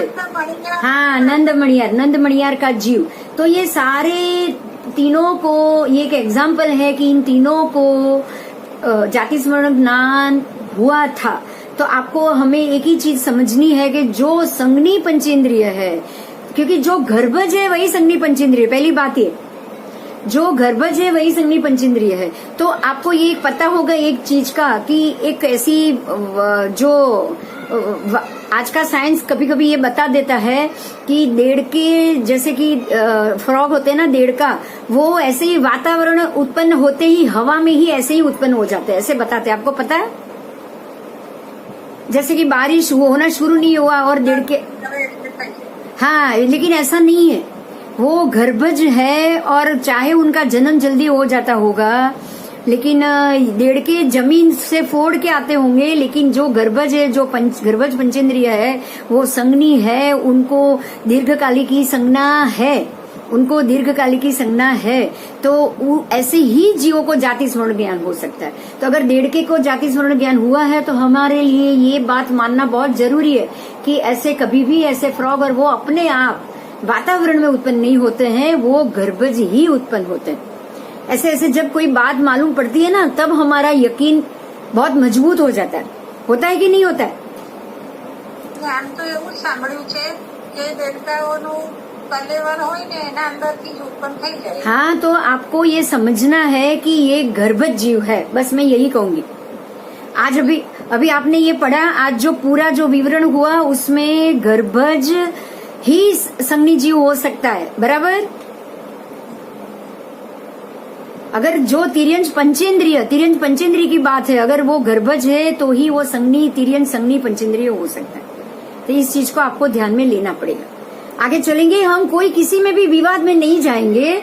आपको एक नई चीज मिली है, उसको जानो, उसका उपयोग करो। क्योंकि नंद मणियार के भव में अगर वो देड़के को देड़के के भव में उसको जाति स्मरण ज्ञान हो सकता है, तो ये बहुत जरूरी बात है हमारे लिए कि ये देड़के हमें गर्भज पंचेंद्रिय संगनी में ही मिल सकता है। आगे चलो। और जो आप जो आपने भी बोला ना कि क्लेवर में से उत्पन्न हो जाते, वो सारे समूर्ची होंगे जो 48 मिनट के अंदर मर सकते, ये हो सकता है। अभी हम आगे चलेंगे त्रस्काय, क्योंकि मैं किसी भी चीज की चर्चा में उतरना नहीं चाहती हूँ। अब हम त्रस्काय पे जाएंगे। जो जीव अपने हित की और अहित की प्रवृत्ति करने के लिए एक स्थान से दूसरी स्थान की ओर गमन करते हैं, ये हमने पढ़ लिया था। अभी मैं आगे जा रही हूँ, ये पूरा हमने कर लिया था। भुज परिसर्प, ऊर परिसर्प और उनकी आयु और चतुष्पद कितने गांव की होती है और कितना होता है।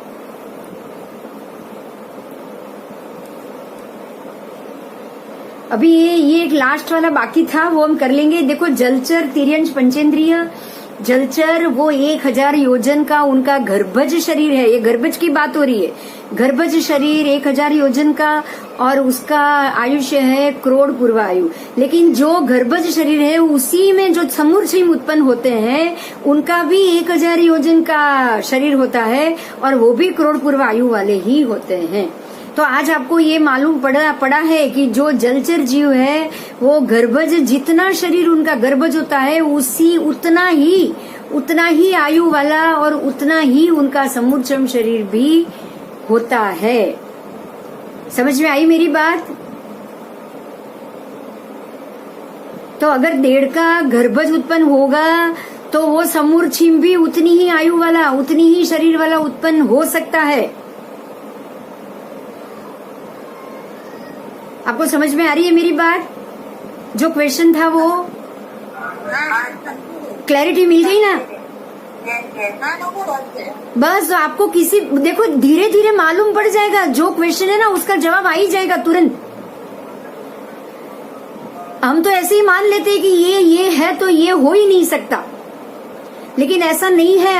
अभी जो आपने बताई 1.5 की बात, आपने जहां भी सुनी होगी कि उसके क्लेवर में से दूसरे उत्पन्न हो जाते हैं, तो क्लेवर में से उत्पन्न होने वाले समूर्छिम ही होते हैं और वो समूर्छिम 1.5 का भी उतनी ही आयु वाला, उतनी ही शरीर वाला होता है।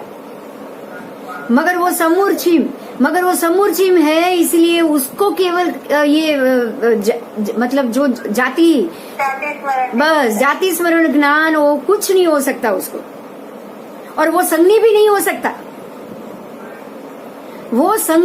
हो सकता। समझ में आया? बहुत क्लैरिटी हो गई दक्षा। तूने जो बताई ना जो चीज, उसमें तुरंत क्लैरिटी आ गई। हाँ बरोबर। हाँ, अब आगे आओ। उर परिसर बिल्कुल ऐसे ही। मारा साहब व्याख्यान में क्यारे आऊं क्लियर નથી કર્યું। हाँ, पर मैंने आपको देखिए अभी आप नीचे जानोगे कि ये कहाँ से लिया गया है। मैं आपको इसलिए पहले दिन से बोल रही हूँ, मैं सबको बोल रही थी इस बात को, क्योंकि आप लोगों ने ये नहीं पढ़ा है लेकिन मैंने पढ़ा हुआ था। मैं आपको सबको एक बात बता रही थी कि धीरज रखो। मैंने सबको बोला। आप देखो, आज 4 लोग रहे, महात्मा भी नहीं सुन रहे, महात्मा भी धीरज नहीं रख रहा। आप सबके सामने की बात है ना, ये आप सबके सामने की बात है। इसमें धीरज रखने की जरूरत है। जो हम जानते हैं ना उससे कुछ और ही अलग ही जो नहीं जानते वो सामने आया है। जो हम लोग नहीं जानते हैं वो बात सामने आई है इसमें। तो बहुत टाइम से बरोबर। अब आगे जानो। अब जैसे ये जलचर जाना ना, जैसे मछली का जाना, और जैसे 1.5 का तो पानी में भी रहता है और बाहर भी रहता है। अब आओ आप उर परिसर, मतलब जो अजगर है, जो सर्प है, उसके मामले में हम जानेंगे। 1000 योजन का गर्भज शरीर है। जैसा ही गर्भज शरीर है करोड़ पूर्व आयु वाला, बिल्कुल वैसा ही उसके क्लेवर में से बनता है समूर्छिम शरीर, लेकिन वो सिर्फ 2 से 9 योजन जितना ही बड़ा होता है। तो जो जलचर में जो बात आती है ना वो उर परिसर में बिल्कुल कम हो जाती। 2 से 9 योजन, कहाँ 1000 योजन और कहाँ 2 से 9 योजन, मतलब ओनली 2% से भी कम, 0.2%। उतना शरीर और आयु 53,000 वर्ष, वो भी बहुत घट गया। तो उर परिसर में समूर्छम जीव बिल्कुल उनके जैसे नहीं होते हैं, बहुत कम आयु और उसके होते हैं। अब आओ भुज परिसर, जो हाथ से, वो तो मैं अभी व्याख्या नहीं करूंगी। 2 से 9 गांव का गर्भज शरीर है, करोड़ पूर्व उनकी आयु है।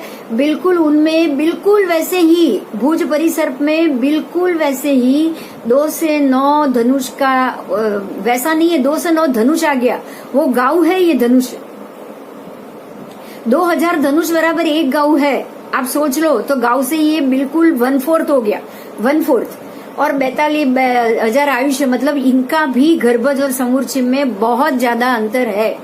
अब आओ चतुष्पद में 6 गांव का शरीर, 3 पल्योपम की आयु और समूर्छम भी बहुत कम, 2 से 9 गांव। समूर्छिम तो 2 गांव से लेके 9 गांव, मतलब जो है उससे भी बड़ा चतुष्पद हो सकता है। चतुष्पद जो है उससे भी बड़ा हो सकता है और 84,000 वर्ष की उसकी आयु हो सकती। आगे आओ। 2 से 9 धनुष खेचर, हवा में उड़ने वाले पक्षी, 2 से 9 धनुष, पल्योपम के असंख्यात वे भाग जितना आयु। अरे बाप रे, कितना आयु आप सोचो। पल्योपम मतलब पूरी आपकी उत्सर्गिणी आ जाएगी उसमें। अब आओ 2 से 9 धनुष, 2 से 9 धनुष बिल्कुल उतना ही गर्भज शरीर, 2 से 9 धनुष गर्भज शरीर, अरे समूर्चिम गर्भज जितना ही समूर्चिम शरीर, लेकिन आयु कम हो जाएगी 72,000 साल, ज्यादा से ज्यादा। अब आओ, बस समझ में आ गया, ये पूरा समझ में आ गया। अभी मैं ऐसा मानूंगी परमात्मा की और ये महात्मा की बहुत बहुत मेहरबानी। आज आपको बहुत सारी चीज, बहुत बड़ी बात क्लैरिटी हो गई, मुझे ऐसा लग रहा है। हो गई ना क्लैरिटी? अब आओ, वनस्पति में एक स्पेशल बात बताई है, ये वनस्पति की बात है। वनस्पति में कमल की नाल, जो कमल की जो डंडी होती है ना, जिसको कमल नाल बोला जाता है, कमल के फूल के नीचे लंबी डंडी होती है, वो 1000 योजन जल के अंदर होती है प्रत्येक वनस्पति में। ये सबसे उत्कृष्ट कहा होगा, 1000 योजन जल के अंदर। और 2, 3, 4 इंद्रिय वाले जीव, 2 इंद्रिय, 3 इंद्रिय, 4 इंद्रिय वाले जीव, उत्कृष्ट नाप, उनके उत्कृष्ट जो शरीर है वो मनुष्य लोग अडाई द्वीप के बाहर मिलेंगे, ये यहाँ नहीं मिलेंगे। और तिर्यंच पंचेंद्रिय उत्कृष्ट नाप के मत्स्य स्वयंभू रमण समुद्र में मिलेंगे। जो आपने आगे बोला ना, बताया ना, मत्स्य 1000 योजन, वो यहाँ नहीं मिलेगा, वो स्वयंभू रमण में मिलेगा। और सर्प, छिपकली, पक्षी आदि अडाई द्वीप के बाहर मिलेंगे, जो बड़े बड़े बताए वो, एवं हाथी आदि चतुष्पद देवकुरु उत्तर कुरु में मिलेंगे। आगे जाएंगे क्योंकि इतना उत्कृष्ट तो यहाँ हो ही नहीं सकता। अब आपको ये जानना है कि ये सारी चीज कहाँ से ली गई है, तो तत्वार्थ सूत्र, फिर मूलाचार, त्रिलोकपन्नति, कार्तिकेय अनुप्रेक्षा, फिर राज वार्तिक, पंच संग्रह, प्राकृत, धवला, उसके बाद है नए चक्र, द्रव्य संग्रह और गोमट सार, जीव कांड, मूल। ये इतने पुस्तक में से लिया गया है। ये सारे पुस्तक मुझे नहीं याद किया, हम लोगों ने पढ़े, वो हमारे ध्यान में नहीं है। ठीक है, नाम पहली बार सुन रही हूँ। गीता पढ़। हाँ, वो गोमटेश्वर मानते हैं ना, वो गोमटेश्वर बाहुबली, गोमटेश्वर बाहुबली, तो उनके आगम में होगा ये गोमटेश्वर। चलो अभी हम आगे की जाए, आगे के चैप्टर में कोई क्वेश्चन है तो पूछ लो, नहीं तो आगे के चैप्टर में जाए। यहाँ पे है, वो है 15 कर्म भूमि। तो 15 कर्म भूमि के यहाँ नाम लिखे हैं, 5 भरत, 5 ऐरावत, 5 महाविदे, ये 3 मिलके 15 कर्म भूमि हुई। अब नीचे आओ, यहाँ पे देखो मेरा कर्सर है, वहाँ लिखा है युगलिक और नीचे है 30 अकर्म भूमि, मिला ना आपको? तो ये युगलिक और 30 अकर्म भूमि कौन सी है, तो वो भी यहाँ लिखा है। देखो, 5 महाविदे, 5 रम्यक, 5 देवकुरु, 5 उत्तर कुरु, 5 हिमवंत और 5 हरिवंश, ये आपकी 30 अकर्म भूमि हुई। तो ये 30 अकर्म भूमि में भी आपको ये समूर्चिम, गर्भज, पर्याप्ता, अपर्याप्ता, सब में समूर्चिम, गर्भज, पर्याप्ता, अपर्याप्ता। अब उसके भेद को हम जानेंगे। ये बहुत सारे मल्टीपल है, लेकिन आप घबराओ मत, ये ज्यादा डरने जैसी नहीं है, बहुत अच्छे से समझ में आ जाएगा आपको। आगे जाऊं मैं? देखो यहाँ भी आपको मिलेगा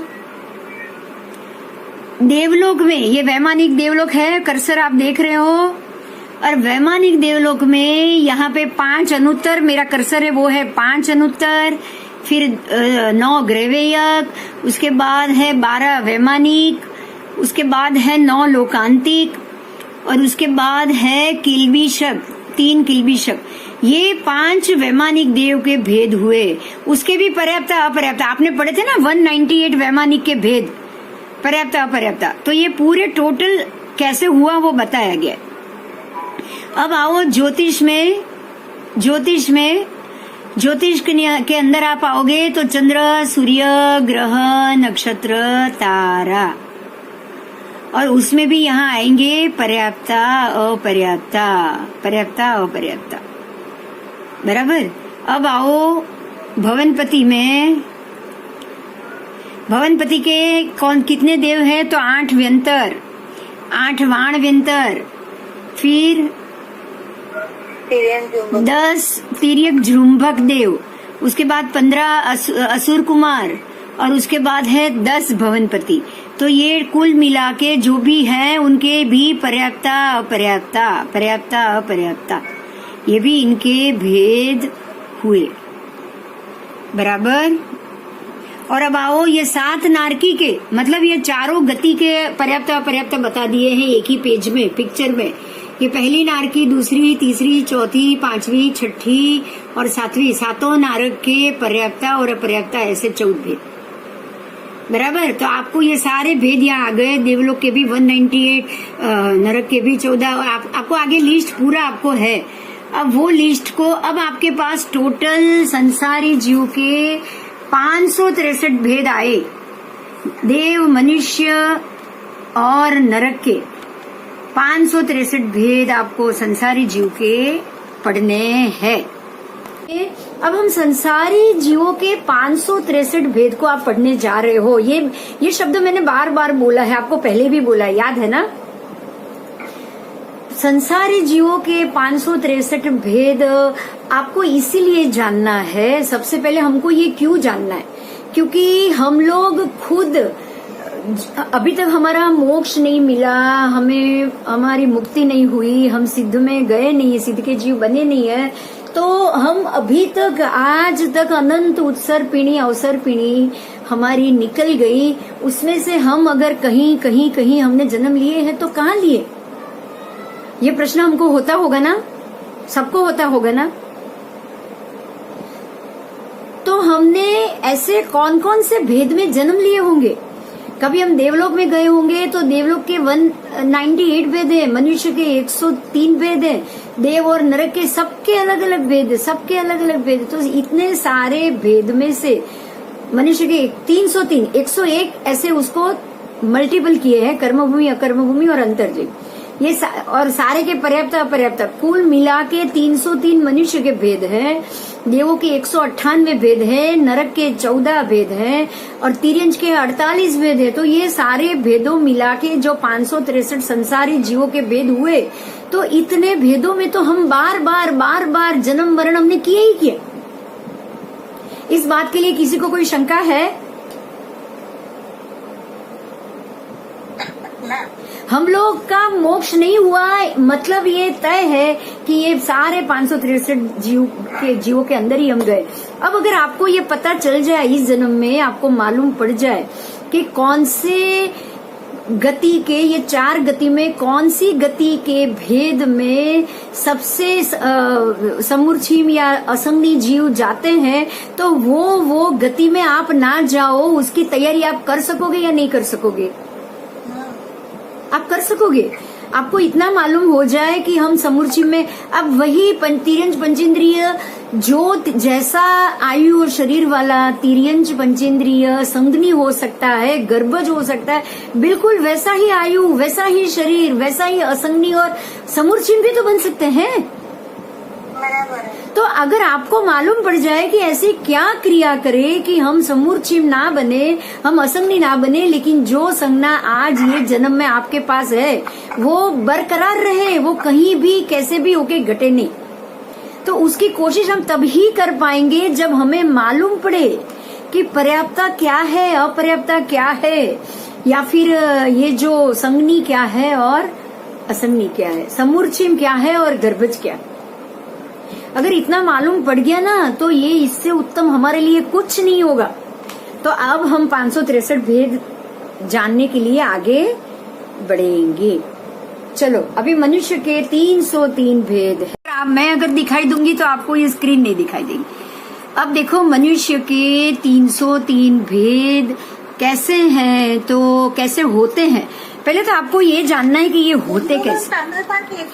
स्क्रीन पर देखा है। संसारी जीवों के जो 563 भेद है उसमें मनुष्य के 303 भेद है, वो कैसे बनते हैं उसको जानेंगे। तो 15 कर्मभूमि, 30 अकर्मभूमि, 56 अंतर्द्वीप मिला के कुल 101 भेद गर्भज मनुष्य के हो गए। बराबर। अब आप उसको नोट करो। फिर से मैं इसको इतना ही बोलूंगी। 15 कर्म भूमि, 15 और 30 अकर्म भूमि, टोटल 45 हुआ। और 56 अंतर्द्वीप उसमें जोड़ दो, क्योंकि जितनी जितनी जगह होगी वहां वहां मनुष्य है। मनुष्य कहाँ कहाँ है? तो कर्म भूमि, अकर्म भूमि और अंतर्द्वीप, तो तीनों मिला के कुल 101 क्षेत्र है मनुष्य क्षेत्र। मनुष्य क्षेत्र कितने हैं? 101 क्षेत्र मिल गया। अब क्षेत्र को समझ में आ गया। अब 101 के गर्भज पर्याप्त, गर्भज के पर्याप्ता अपर्याप्ता, गर्भज के पर्याप्ता अपर्याप्ता, दो भेद। तो गर्भज के पर्याप्ता अपर्याप्ता कुल मिला के 202 हो गए। गर्भज पर्याप्ता के 101 और गर्भज अपर्याप्ता के 101, टोटल डबल हुए, तो 202 वो हुए। और अब इसके समूर छिम भी देखने। अब समूर छिम में तो खाली अपर्याप्ता ही आएगा, पर्याप्ता तो हो ही नहीं सकता। समूर छिम को पर्याप्ति तो होती ही नहीं है। तो समूर छिम के अपर्याप्ता तो कुल मिला के 303 भेद हुए। समझ में आ गया?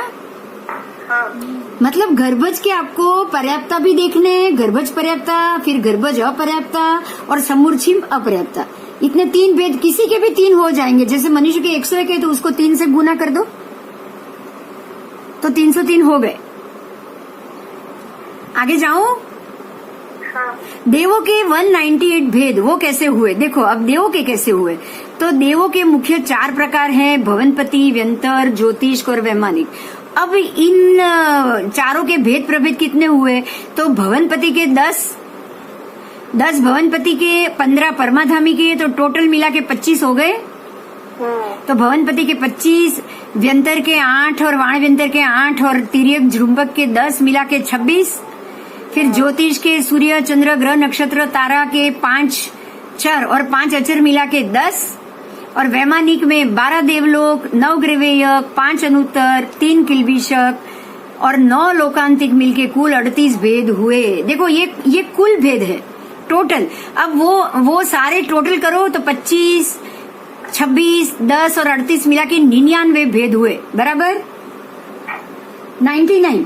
अब 99 भेद तो ये देव के पर्याप्ता 99 और अपर्याप्ता 99 दो ही आएंगे ना, कि समूर छिम भी आएगा? नहीं। क्यों नहीं आएगा?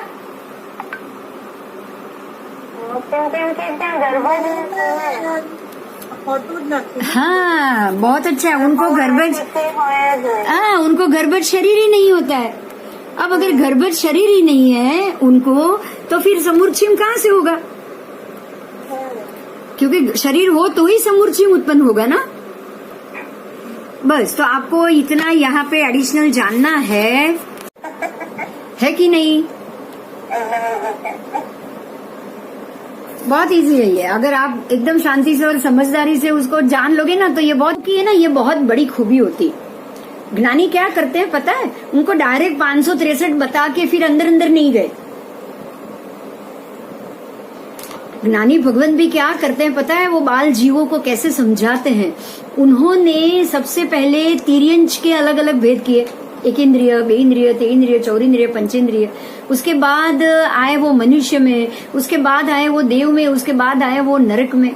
तो देव के भी अलग अलग सबके अलग अलग 0 से लेकर शुरू करके ऊपर तक आए। और बाद में पर्याप्त अपर्याप्त लास्ट में आपको समझा दिया। अब आपके पास टोटल हो चुका है चारों गति का, तो उतने ही पर्याप्ता अपर्याप्ता करने में बिल्कुल देर नहीं लगी। समझ में आ गया? हाँ। तो बड़े से छोटे जाने में इतना फायदा हो गया। कोई क्वेश्चन है? नहीं तो मैं अगला पेज, हाँ ठीक है, तो अगला पेज ले लेती हूँ। हाँ वांचिस कसूर नहीं छोड़ू, ये तो खास वांचिस। ये जो नीचे लिखा होता है ना, उसमें स्पेशली कहाँ से लिया, क्या महत्व है उसका और क्या महत्व, ये सारी डिटेल में इन्होंने लिखे हैं। तो इस चीज को मैं अभी पढ़ रही हूँ, आप सुनिए। प्रज्ञापना सूत्र,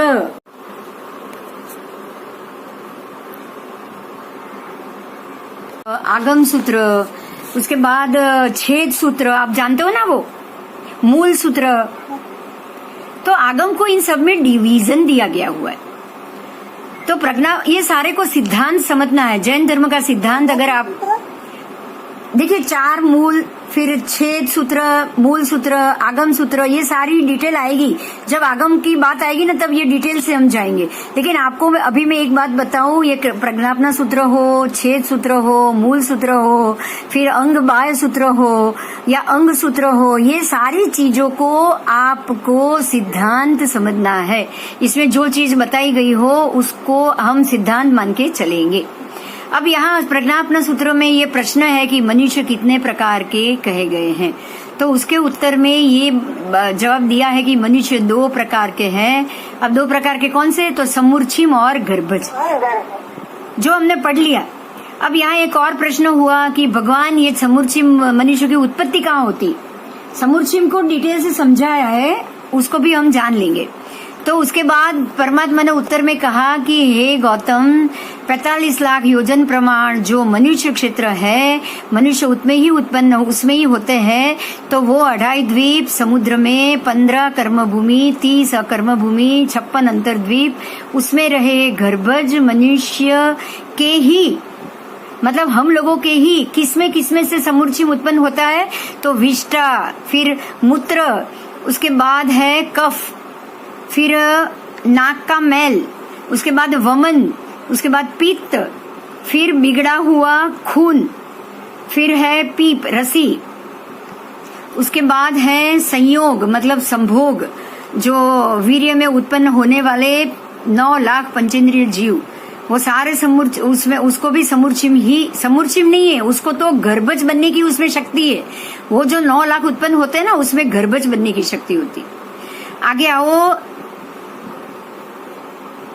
नगर की गटर, जो भी गटर आदि होती है वो, और अन्य सर्व अशुचि वाले स्थान, कचरा वचरा सब आ गया।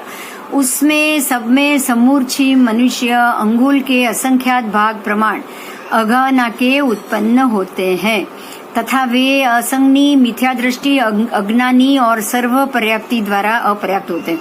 जैसे कि हमारी, अब इसको यहाँ पे डिटेल में समझो, हमारी ही विष्ठा, हमारे ही मूत्र, हमारे ही थूक, हमारे ही पित्त, ये सब में जो समूर्छिम उत्पन्न होते हैं वो सारे अंतर मुहूर्त प्रमाण आयुष्य भोग कर काल कर जाते हैं, और उनका शरीर अंगुल के असंख्यात भाग से ज्यादा नहीं होता। वह समूर्छिम मनुष्य अत्यंत सूक्ष्म होने के कारण चर्म के चक्षु वाले, मतलब हम नहीं देख सकते, हम जैसे छद्मस्त कोई भी जीव नहीं देख सकता, लेकिन जो ज्ञानी भगवंत है वो अपनी ज्ञान दृष्टि से इन जीवों को जरूर देखते हैं, और वही केवल ज्ञानी ने ही अपनी दृष्टि से इनको देख के शास्त्रों में यथार्थ रूप से इनका वर्णन किया गया है। और ये सारी चीज आपको संथारग पयन्ना और प्रज्ञापना सूत्र, जिस प्रकार से जो आगम है वो आगम में ही प्रज्ञापना सूत्र। हाँ, मैं फिर से बोल रही हूँ इस बात को, अभी तक ये सारी लिखे हुए शब्दों में से बहुत से क्वेश्चन आंसर्स हुए, बहुत से विपरीत मतांतर हुए, बहुत सी मतलब आगे खींचातानी भी हो चुकी है। लेकिन इन सबको आज मैं आपको बताती हूँ एक बात, कि ये सारा जो पीछे सूत्र लिखा हुआ आएगा ना आपको नीचे, प्रज्ञापना सूत्र, भगवती सूत्र, उसके बाद छेद सूत्र, अंग सूत्र, फिर द्वादशांगी, ये सारे सूत्र लिखे हुए, सूर्य प्रज्ञप्ति, चंद्र प्रज्ञप्ति, ये सारी प्रज्ञप्ति है, वो प्रज्ञप्ति भी 45 आगम में, और ये छेद सूत्र प्रज्ञापना सूत्र भी 45 आगम में है। आपको इनमें से किसी भी लिखी हुई चीज को सिद्धांत समझ के ही चलना है। अगर इसमें आपको कोई विवाद नजर आ रहा है तो तुरंत उसको सोचो कि ये चीज कहाँ होगी, मुझे ढूंढनी है। बस आपको ये नहीं सोचना है कि ये गलत, अब तक जो हुआ ना ये कारण है, ये मुझे बोलना पड़ रहा है। ओके, आगे चलो। अब आपको एक ये पिक्चर में एक और नई चीज जानने को मिलेगी, या हम नई चीज जान रहे हैं। आपने ये जाना है जो 2.5 द्वीप के अंदर है वो सारा चर ज्योतिष है, और जो 2.5 द्वीप के बाहर सूर्य चंद्र है वो स्थिर ज्योतिष है, बराबर। बाकी तो सारी चीज आपको पता है। एक और मैं बात बता दूं जो मुद्दा खड़ा हुआ था, अभी जितना मुद्दा खड़ा होगा ना मैं सबको याद करके आपको बताऊंगी, क्योंकि बाद में जिनको भी आगे के वीडियो देखे वो बाद के भी वीडियो देखना चाहे तो उसको देख सकता है। अभी अभी एक महात्मा जो यहाँ IMBL की ओली के वक्त वो पढ़ रहे हैं, वो पढ़ाई कर रहे हैं, उन्होंने 9 तत्व की बुक निकाली और जो मुद्दा ये जो सिद्धशिला के लिए पहले खड़ा हुआ था इसको भी मैं क्लैरिटी देना चाहूँ। ये बात को मैं फिर से डिस्कशन में आपके लिए इसलिए लाना चाहती हूँ कि आपको भी 9 तत्व में से ये जवाब मिलेगा। इसको मैं समझाना चाहूंगी कैसे। सुन रहे हो मेरी बात? मैं ये पॉइंट डिस्कस करूं? हाँ, आप सुनो कैसे इस चीज को हमें देखना है। आप उसके लिए अपनी भाषा में आइएगा, हम अपनी भाषा में आएंगे, अपनी भाषा में सुनिएगा। जो आप अगर बॉम्बे छोड़ के गुजरात में बाय रोड, समझिएगा हाईवे से अगर आप एंटर ले रहे हो, गुजरात बॉर्डर जहाँ पे शुरू होगी उससे पहले महाराष्ट्र बॉर्डर खत्म होगी। हाँ। तो महाराष्ट्र की बॉर्डर खत्म होने के बाद कम से कम आधा या 1 किलोमीटर का अंतर बीच में खुला छूटता है। उसके बाद गुजरात की बॉर्डर होती है या नहीं होती? हाँ। बिल्कुल ऐसे ही वाघा बॉर्डर जो भी गया होगा, इंडिया की बॉर्डर खत्म होगी। उसके बाद आपने वो पिक्चर में भी ये देखा होगा, कुछ किलोमीटर का नो मैंस लैंड होता है। हाँ। उसके बाद पाकिस्तान की बॉर्डर शुरू होती। हाँ या ना? हाँ। तो जो दोनों के बीच में जो बॉर्डर है, क्या वो महाराष्ट्र की है? क्या वो गुजरात की है? समझ में आ रही है मेरी बात? जो इंडिया से छोड़ के कुछ आधा किलोमीटर छोड़ के 2 kilometre, 1 kilometre, 3 kilometre, India Pakistan के बीच में बहुत बड़ी बॉर्डर होती है। वो 3 किलोमीटर छोड़ के बाद में पाकिस्तान की बॉर्डर है, तो क्या वो 3 किलोमीटर इंडिया के हैं? क्या वो पाकिस्तान के हैं? नहीं। बिल्कुल वैसे सिद्ध क्षेत्रों को आपको समझना पड़ेगा। त्रस नाड़ी को उन्होंने छोड़ दिया है, त्रस नाड़ी छोड़ के 12 योजन ऊपर है। बात समझ में आ रही है मेरी? और 12 योजन छोड़ने के बाद सिद्ध क्षेत्र है, और वहां से 1 योजन छोड़ने के बाद अलोक है। तो ना वो अलोक के माने जाएंगे, ना वो त्रस नाड़ी के माने जाएंगे। हाँ या ना? अब समझ में आ रही है मेरी बात? ना वो अलोक में है, ना वो त्रसनाड़ी में, ना वो 14 राजलोक में है। पिक्चर जैसा भी बताया गया वो हमारी गलती है, लेकिन हमें ये समझना पड़ेगा। और सबसे बड़ी बात तो ये है कि वो अलोक से ज्यादा नजदीक है, लोक से तो बिल्कुल नहीं, 12 योजन दूर है। ठीक है, इसीलिए वो वापस नहीं आएंगे, क्योंकि उनको वापस आना नहीं है। वो 12 योजन नीचे उतरना ही नहीं है, तो आएंगे कैसे त्रसनाड़ी में फिर से? तो ये अगर मुद्दा है तो उसको क्लैरिटी समझो कि वो जब 2 बॉर्डर होती है ना, तो वो 2 बॉर्डर इस हिसाब से डिवीजन में आती। ओके, क्लैरिटी मुझे लग रहा है मिल गई होगी आप सबको आज। बस, तो आपको उसको अपने राजलोक के, इसलिए उसको लोकांत कहा गया है। अगर आप महाराष्ट्र की बॉर्डर पे पहुंच गए तो वो महाराष्ट्र का अंत हुआ कि नहीं हुआ? और उसके बाद है ना वो जमीन, उसके बाद है महाराष्ट्र की बॉर्डर के अंदर की जमीन को तो आप महाराष्ट्र मानोगे। तो उसके बाद जो जमीन है जो गुजरात की बॉर्डर शुरू होने से पहले आ रही है, तो वो तो ना गुजरात की ना महाराष्ट्र की। तो बराबर इसी तरह सिद्ध के जीव ना अलोक में है ना लोक में। ओके, हाँ। બિંદુબેન, આ જ્યોતિષનું જે હમણાં કીધું 4 ને 11 हाँ અવાજ આવતો તો મેં તો સમજ નહીં પડી શું કીધું એ તો। हाँ, जो चर है और जो अचर है वो अढ़ी द्वीप के अंदर जितने भी ज्योतिष के विमान घूम रहे हैं, सूर्य चंद्र, वो चर हैं, वो घूमते हैं। जैसे कि सुबह सूर्योदय होना, फिर दोपहर में मध्याह्न होना, बराबर माथे पे सूर्य आना या मध्याह्न होना, उसके बाद शाम को वो अस्त होना, सूर्यास्त होना, तो वो उसका घूमना हो गया। हमारे जैन शास्त्र में तो पृथ्वी को घूमती मानी ही नहीं है। पृथ्वी तो पूरी ये 2.5 द्वीप, जम्बू द्वीप, इतनी बड़ी स्वयंभू रमण समुद्र तक की पृथ्वी है। अब इतनी क्या घूम सकती है क्या?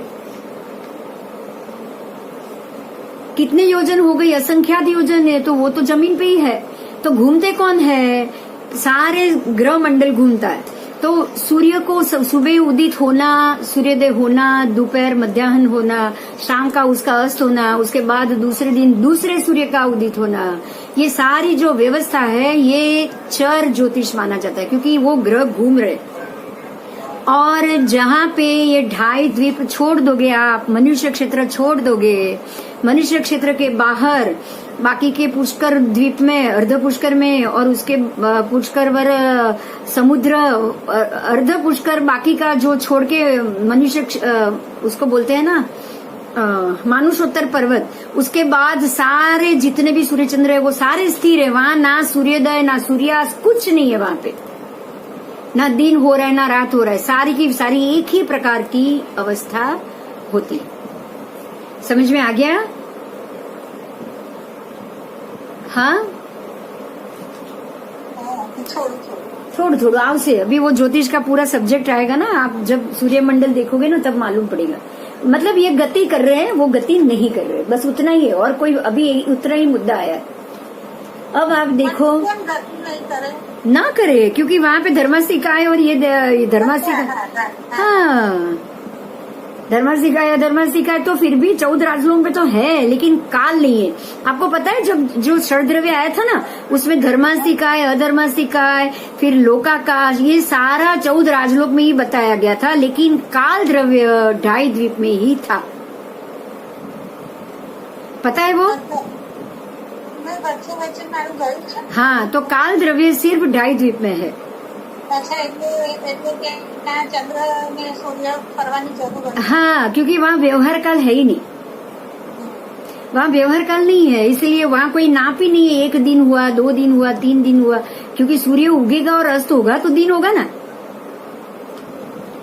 वहाँ दिन रात कुछ नहीं होता, बस समय चलता रहता है, चलता रहता है।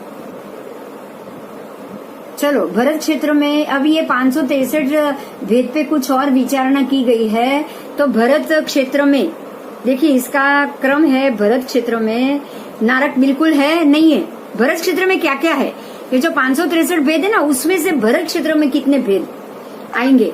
तो भरत क्षेत्र में नारक के एक भी भेद नहीं, तिर्यंश के 48 भेद, मनुष्य के 3 भेद और देव के भी बिल्कुल भेद नहीं। तो टोटल संख्या कितनी हुई? 51, बराबर। ऐसे महाविद्य में पूरा आपके पास डिटेल है, आप देख लीजिएगा। ये पूरे के पूरे 15 नहीं 30 19 चीज है, तो उसको बोलने की मुझे जरूरत लग रही है आपको, मैं बोलूं? ठीक है, तो जहाँ जरूरत है मैं बोल रही हूँ। अधोलोक एक आ गया है, एक अधोलोक करके है। अधोलोक हमारे जमीन के नीचे है, तो वहाँ नरक के 14 भेद है अधोलोक में, और 48 भेद तिर्यंश के हैं, 3 मनुष्य के हैं, 50 देव के हैं अधोलोक में। तो अधोलोक के भेद आएंगे 115 सर्व संख्या। अब बाकी आगे आओ, तो अब आओ आप पुष्कर द्वीप के। हाँ, वो जो 5 अधोलोक आ जाएंगे ना, 5 भरत, 5 ऐरावत, तो अधोलोक भी 5 आ जाएंगे। तो लवण समुद्र में 168 के ऊपर कई लक्ष्मी है। लवण समुद्र में 168 ની ઉપર 7, क्योंकि लवण समुद्र में अंतर्द्वीप है ना। अंतर्द्वीप तो पता है ना आप, 56 अंतर्द्वीप है लवण समुद्र में, जहाँ पे मनुष्य क्षेत्र है। आपको मनुष्य क्षेत्र में 56 अंतर्द्वीप आया था, पता है? लवण समुद्र में भी मनुष्य रहते हैं। हाँ, वो 56 अंतर्द्वीप है, वो आप आगे सीखोगे, अभी सिर्फ इतना याद रखो। अच्छा। लवण समुद्र में भी मनुष्य का वास है। ठीक है, आगे आएगा तब ज्यादा डिटेल्स आएगा। अभी इतना जानो कि लवण समुद्र में भी मनुष्य की स्थिति है। तो ये जो लवण समुद्र में आपको जो बताया गया 7 और 168, वो लवण समुद्र में मनुष्य की उपस्थिति के लिए बताया। अब अधोलोक हो गया। अब सारे नंदीश्वर द्वीप, फिर तिरछा लोक, ऊर्ध्वलोक, मेरू पर्वत में, सब में नारकी के कोई भेद नहीं है। उसके बाद आओ तो देव के भेद मिलेंगे, फिर से वहां मनुष्य नहीं मिलेंगे। नंदीश्वर द्वीप और सब जगह मनुष्य नहीं मिलेंगे। और अब आप आओ कि तिर्यंच भी नहीं मिलेंगे, सिर्फ देव के भेद आएंगे। अब आपको कहाँ बदलाव आ रहा है, तो तिरछा लोक, मनुष्य क्षेत्र, ऊर्ध्व लोक देवों का है, वहां भी आपको ना मनुष्य मिलेंगे ना तिर्यंच मिलेंगे। वहां पे ऊर्ध्व लोक में आपको तिर्यंच मिलेंगे, वो 48 भेद है। तो 48 भेद तिर्यंच में वहां पे आपको पता है कि सारे देवों के जो भी वाहक है ना विमान के, वो सारे तिर्यंच के रूप में, घोड़े, फिर घोड़े के रूप में देव मिलेंगे, अश्व के रूप, हाथी के रूप में, ऊंट के रूप में आपको सब देव मिलेंगे। आगे आओ, 303 जो भेद हैं, 2.5 ऊर्ध्व लोक में मनुष्य के बिल्कुल भेद नहीं है और देव के 76 भेद है। अब आओ मेरू पर्वत में 48 तिर्यंच के भेद है। वही आएंगे ना ऊर्ध्व लोक में, जो होगा वो मेरू पर्वत में जाएगा ही जाएगा, क्योंकि यही देव है जो मेरू पर्वत में भी जाते हैं। जो देवलोक में है वही तो मेरू पर्वत में जाते हैं, तो वहां 48 भेद मिलेंगे। वहां पे आपको कोई देव नारक और वो कोई नहीं मिलेगा। 2.5 द्वीप में जाएंगे हम तो 48 आपको वहां पे तिर्यंच के भेद और 303 मनुष्य के भेद। वहां पे देव नरक नहीं है। 12 देवलोक में 20 भेद आपको तिर्यंच के हैं और 48 भेद आपको देव के हैं। ऐसे ही 9 ग्रह में 14 तिर्यंच के, 18 देवलोक के। लोक के अंत में, मतलब एकदम ऊपर लोकांत जो बात थी वो, वहां पे 12 भेद आपको मनुष्य नहीं, 12 भेद आपको तिर्यंच के मिलेंगे और 0 मनुष्य के, 0 देव और 0 नरक के। लोक के अंत में आपको तिर्यंच मिलेंगे।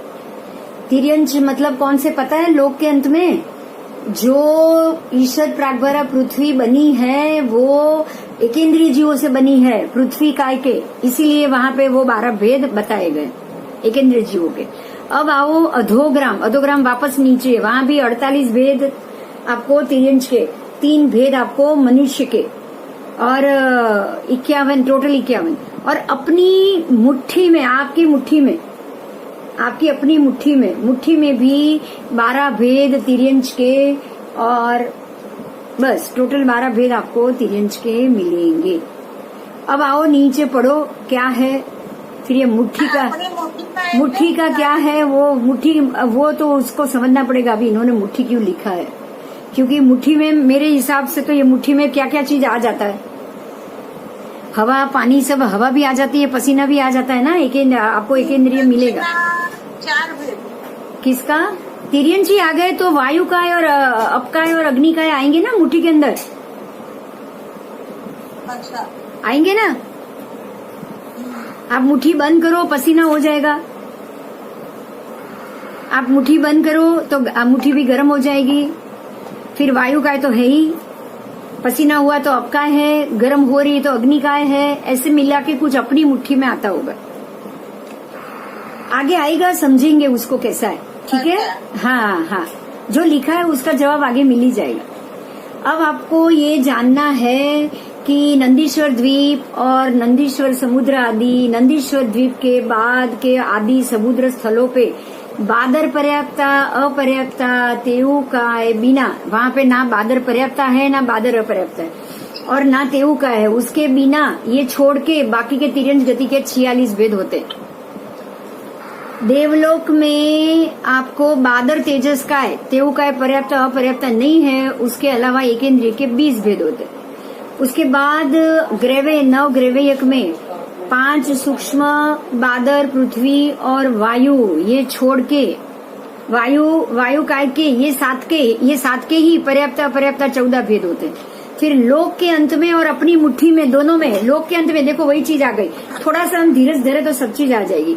लोक के अंत में और अपनी मुट्ठी में 5 सूक्ष्म और बादर वायु के 6 पर्याप्त अपर्याप्त 12 भेद हो गए। देखो 5 सूक्ष्म आ गए, अग्नि पृथ्वी वायु जल आकाश, ये 5 सूक्ष्म आ गए। अपकाय, तेऊकाय, वायुकाय, वनस्पति काय और त्रस काय आपकी मुट्ठी में आ गए। ये 5 सूक्ष्म आ गए। 5 के सूक्ष्म क्या है? 5 के स्थावर नहीं का है, 5 के सूक्ष्म जीव का है। और बादर वायु, स्थावर खाली वायु का ही है क्योंकि वो घूम रहा है बाहर, वो आपकी मुट्ठी में आ रहा है। तो 6 आ गए तो वो 6 के पर्याप्त और अपर्याप्त। जैसे आपकी मुट्ठी में क्या क्या बंद हो रहा है, तो उसमें सूक्ष्म अप है, सूक्ष्म तेऊ है, सूक्ष्म वायु है, सूक्ष्म वनस्पति है और सूक्ष्म त्रस है, क्योंकि हवा में सूक्ष्म त्रस का तो है ही। समझ में आई मेरी बात, हाँ या ना? हाँ, हाँ या ना? देखो त्रस का तो हवा में होता ही है, हाँ, त्रस का तो हवा में होता ही है। सूक्ष्म त्रस का है तो सूक्ष्म जीव तो उत्पन्न होते ही रहते हैं ना हवा में। हाँ बोलो। मेरे ख्याल से 5 जो लिखा है, हाँ वायु का है, देव का है, अप का है, वनस्पति का है और त्रस का एक मैं समझाऊं आपको, त्रस का कैसे आएगा, एक बात मैं समझाऊं आपको। देखो आपकी जब मुट्ठी में पसीना हो जाता है ना साहब, धूल वूल लगती है, पता है?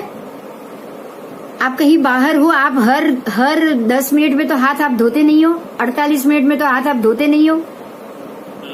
तो वो पाउडर या जैसी मेल लगी है, धूल लगी है, उसमें कुंथुआ जैसे छोटे छोटे सूक्ष्म जीव उत्पन्न हो जाते हैं, जैसे कपड़ों के मैल में होते हैं ना। नहीं, इन्होंने लिखा है 5 सूक्ष्म का है और वायु का बादल का है, पृथ्वी का है, अप का है, देव का है, वायु का है और वनस्पति का है कि सूक्ष्म जीव। तो वही मैं बादल का है। तो मैं वही कह रही हूँ, पृथ्वी, अप, तेऊ, वायु, वनस्पति के सूक्ष्म जीव। पृथ्वी का है, अप का है, तेऊ का है, वायु का है और वनस्पति का है। इनके 5 इनके सूक्ष्म हो गए और वायु का बादल का है। इनके सूक्ष्म हो गए, बादर वायु के एक पर्याप्त हो गया। लेकिन वो जो सूक्ष्म जीव है ना, सूक्ष्म, देखिए जो आप कुंथुआ, अब मैं आपको एक बात समझाऊं, कुंथुआ में आप त्रस को देख सकते हो। હા, હાથમાં મેલમાં ને પછી આમાં રસ્તા જેવું ઉત્પન્ન થાય એવું वो उत्पन्न होते हैं। आपको पता है वो जो खाना पीना खाने के बाद महात्मा थाली धो के पीते हैं ना, उसके बाद उसको कपड़े से पोंछ के वो कपड़ा भी सुखा देते हैं, मालूम है? उनकी ये चर्या होती है, खाना जो भी उन्होंने गोचरी ले ली, उसके बाद उसके बर्तन वो पूरा धोने के बाद वो कपड़े से पोंछ के वो कपड़ा तुरंत वो डोरी पे सुखाएंगे, क्योंकि वो कपड़ा 48 मिनट में सूख जाना चाहिए। क्यों? जीवोत्पत्ति होती है। तो वो जो जीवोत्पत्ति है, वो जीवोत्पत्ति वो कपड़े के अंदर या उसके ऊपर जो खाना रह चुका है उसको धो के सुखाएंगे या गीला भी सुखा देंगे।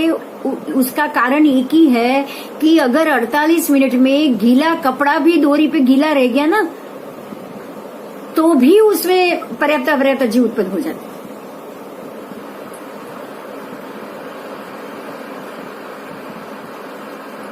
और एक और बात जानोगे, जो मैंने कुंथुआ शब्द का उपयोग क्यों किया? आपको लगा मैंने कुंथुआ किया तो वो स्थावर हो गए, सूक्ष्म नहीं हुए, बराबर? त्रस हो गए, बराबर अनिल जी? हाँ हाँ। तो अब सुनिए, अब मैं एक बात बोल रही हूँ वो सुनिए। आपको ये पता होगा कि जब परमात्मा महावीर का निर्वाण होने वाला था, तब इंद्र महाराज आकर विनती करते हैं कि प्रभु आप अपनी आयु कुछ क्षण तक बढ़ा दो, क्योंकि जो भस्म ग्रह उत्पन्न होने वाला है वो ग्रह अगर आपकी आयु होगी, आप जीवित होंगे, तो वो ग्रह बहुत ही कम प्रकोप देगा। और उसका प्रकोप में परमात्मा ने तब बोला कि ना मैं मेरी आयु एक क्षण भी बढ़ा सकता हूँ, जो होगा वो भवितव्यता है और उसको होने दो, मैं अपनी आयु एक क्षण भी नहीं बढ़ा सकता। और तब उन्होंने बोला था कि जो भस्म ग्रह उत्पन्न होगा उससे पूरे वातावरण में कुंथुए जैसे सूक्ष्म जीवों की उत्पत्ति हो जाएगी।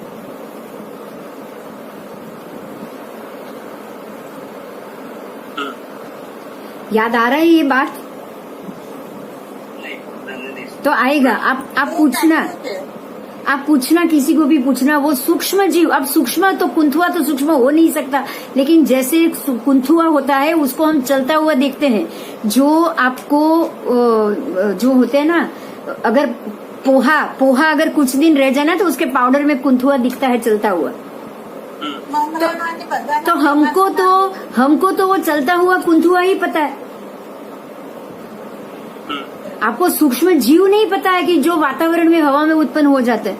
और वो ये आपको एक बात समझनी है, वो ये भस्म ग्रह के संक्रमण के कारण उत्पन्न हुए, उससे पहले वातावरण में था ही नहीं। नहीं, पर जो सूक्ष्म आता है वो सिर्फ पांचों के लिए आता है, मतलब वो एकेंद्रिय आता नहीं है। हाँ, मैं समझ रही हूँ, तो वो भी इनमें से ही आएगा। लेकिन सूक्ष्म जीवों की उत्पत्ति जो होती है ना, 5 सूक्ष्म हम आपकी मुट्ठी में, उसमें ये चीज जो अब मैं आपको एक बात बताती हूँ कि जो जीव उस वक्त भस्म ग्रह के संक्रमण के कारण पूरे हवामान में, पूरे जो भरत क्षेत्र और ऐरावत पांचों भरत और पांचों भरत है उसके वातावरण में उत्पन्न हो गए हैं, तो आप मुट्ठी बंद करोगे तो वो सूक्ष्म काय जीव आपके मुट्ठी में आएगा या नहीं आएगा? नहीं आएगा तो। हाँ, क्योंकि इसमें 12 जीव ने 12 लिखे हैं। हाँ, मुट्ठी में 12 जीव होंगे। हाँ, 12 रेंज जीव होंगे। हाँ, तो उसमें रेंज में यही तो आएंगे ना, 5 सूक्ष्म काय।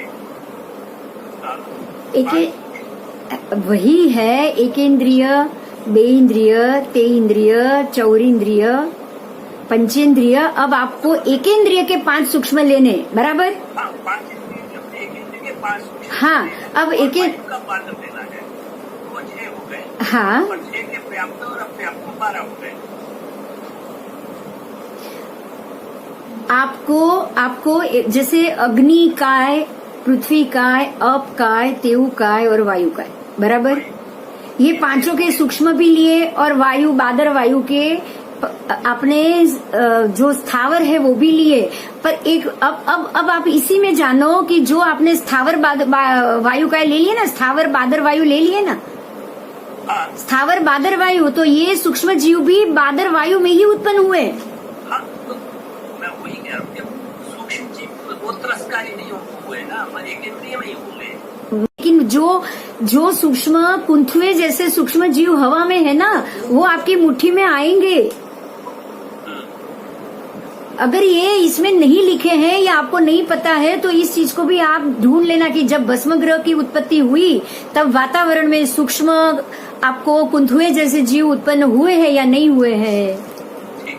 तो अगर वो उत्पन्न हुए हैं तो वो भी बादर वायु के अंदर ही जाएगा। मैंने आपको बादर वायु में ये भी जीव होते हैं ऐसा बताया। मैं ये नहीं कह रही हूँ बादर वायु ही पर्याप्त अपर्याप्त आएगा, लेकिन बादर वायु क्या है, स्थावर है जो एक सूक्ष्म दिखाई नहीं देंगे, लेकिन बादर वायु तो दिख सकते हो ना,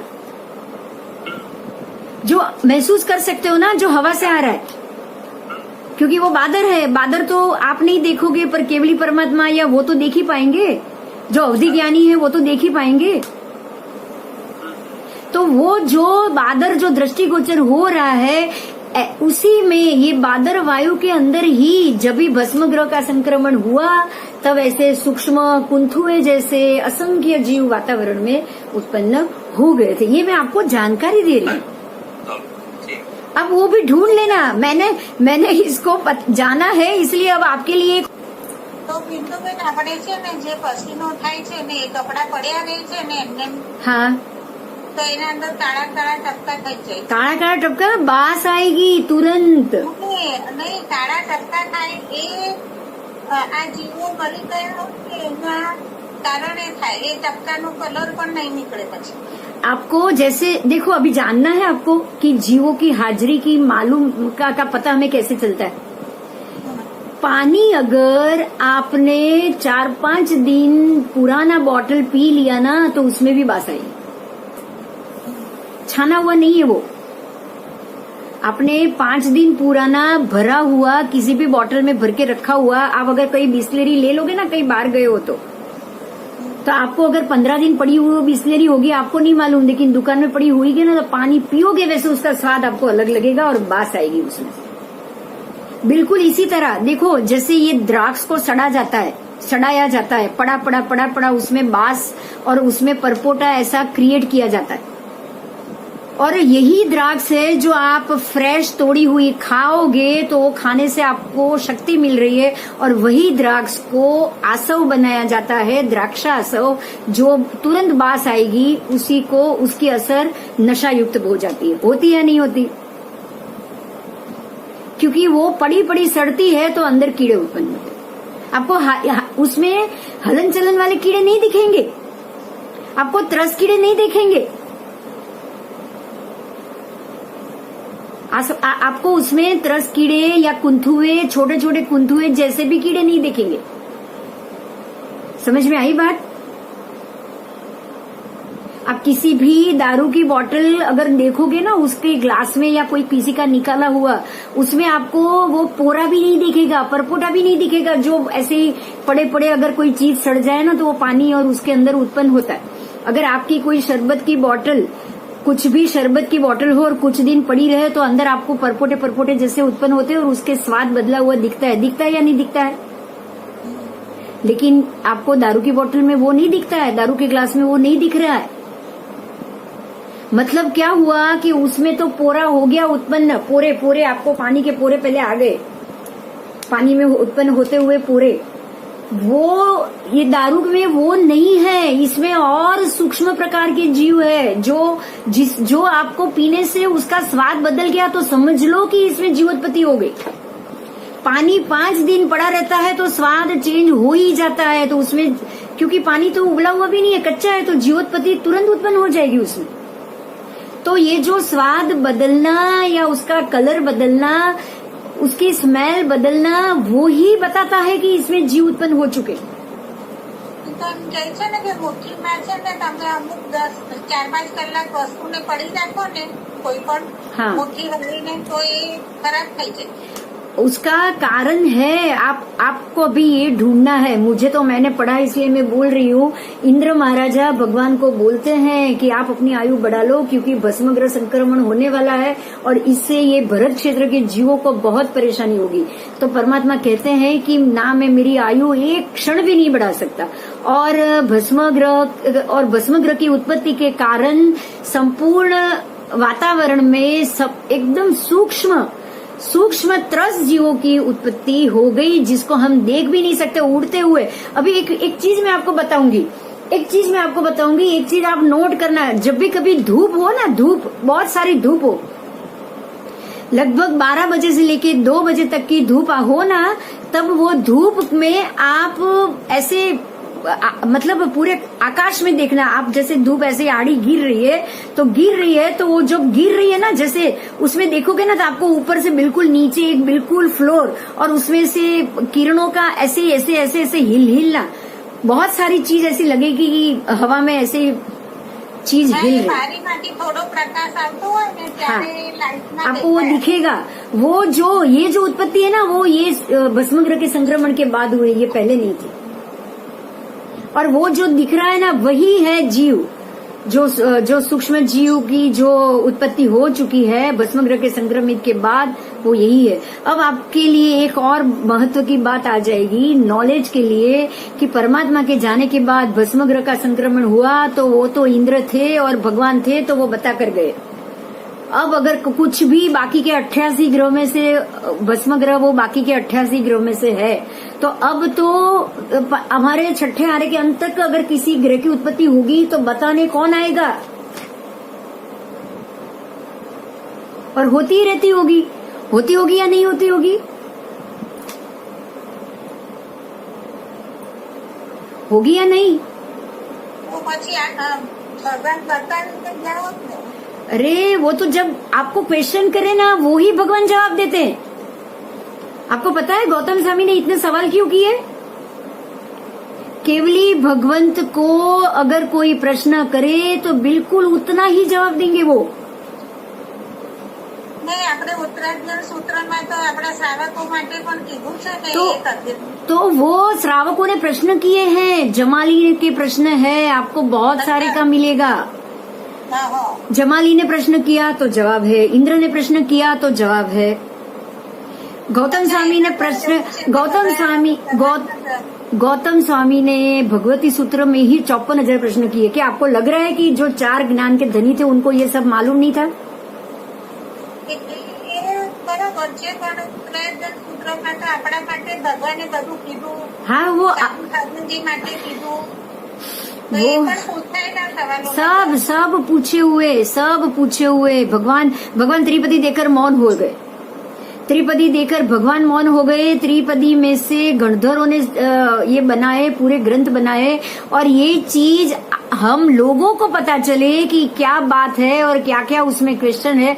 क्योंकि देखो एक बात समझो, जो 14 पूर्वज है ना, वो तो मौखिक जाते थे एक से दूसरे के हाथ में, लिखित तो कुछ था नहीं तब, ज्ञान कुछ भी लिखित नहीं था, बराबर। अब ये पाठ तो महात्मा ही करेंगे। श्रुत केवली के पास श्रुत केवली करेंगे, केवली के पास केवली करेंगे, दूसरे साधु भगवान उपाध्याय भगवान के पास करेंगे। सामान्य लोग तो ये पाठ करने जाएंगे कहाँ पे? तो सबके नॉलेज बढ़े उसके लिए ये क्वेश्चन आंसर्स हुए हैं। आपको पता चले। સૂત્રમાં તો એવું આવે છે કે ભગવાનનું કોઈ કર્મ બાકી હતું એટલે એમને દેશનાર્થી હતું. वो सिर्फ 16-48 प्रहर के लास्ट के 2 दिन की देशना, હા, એટલે એમાં 16 प्रहर, સૂત્રમાં એમાં ખરું ને? वो 16 प्रहर, 16 प्रहर, અચ્છા, हाँ 16 प्रहर। वो भी क्वेश्चन तो हुए ही होंगे उसमें भी, અચ્છા. उसमें भी क्वेश्चन ही हुए होंगे, उतने ही उन्होंने जवाब दिया,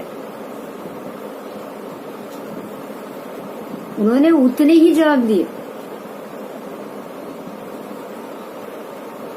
एक और बात यहाँ जानो, एक और बात देखो, गौतम स्वामी को छद्मस्त होते ही मन प्रयोग ज्ञान तो आ गया था, क्योंकि जो सरल जीव है ना उनको छद्मस्त होते ही ये 4 ज्ञान आ जाते।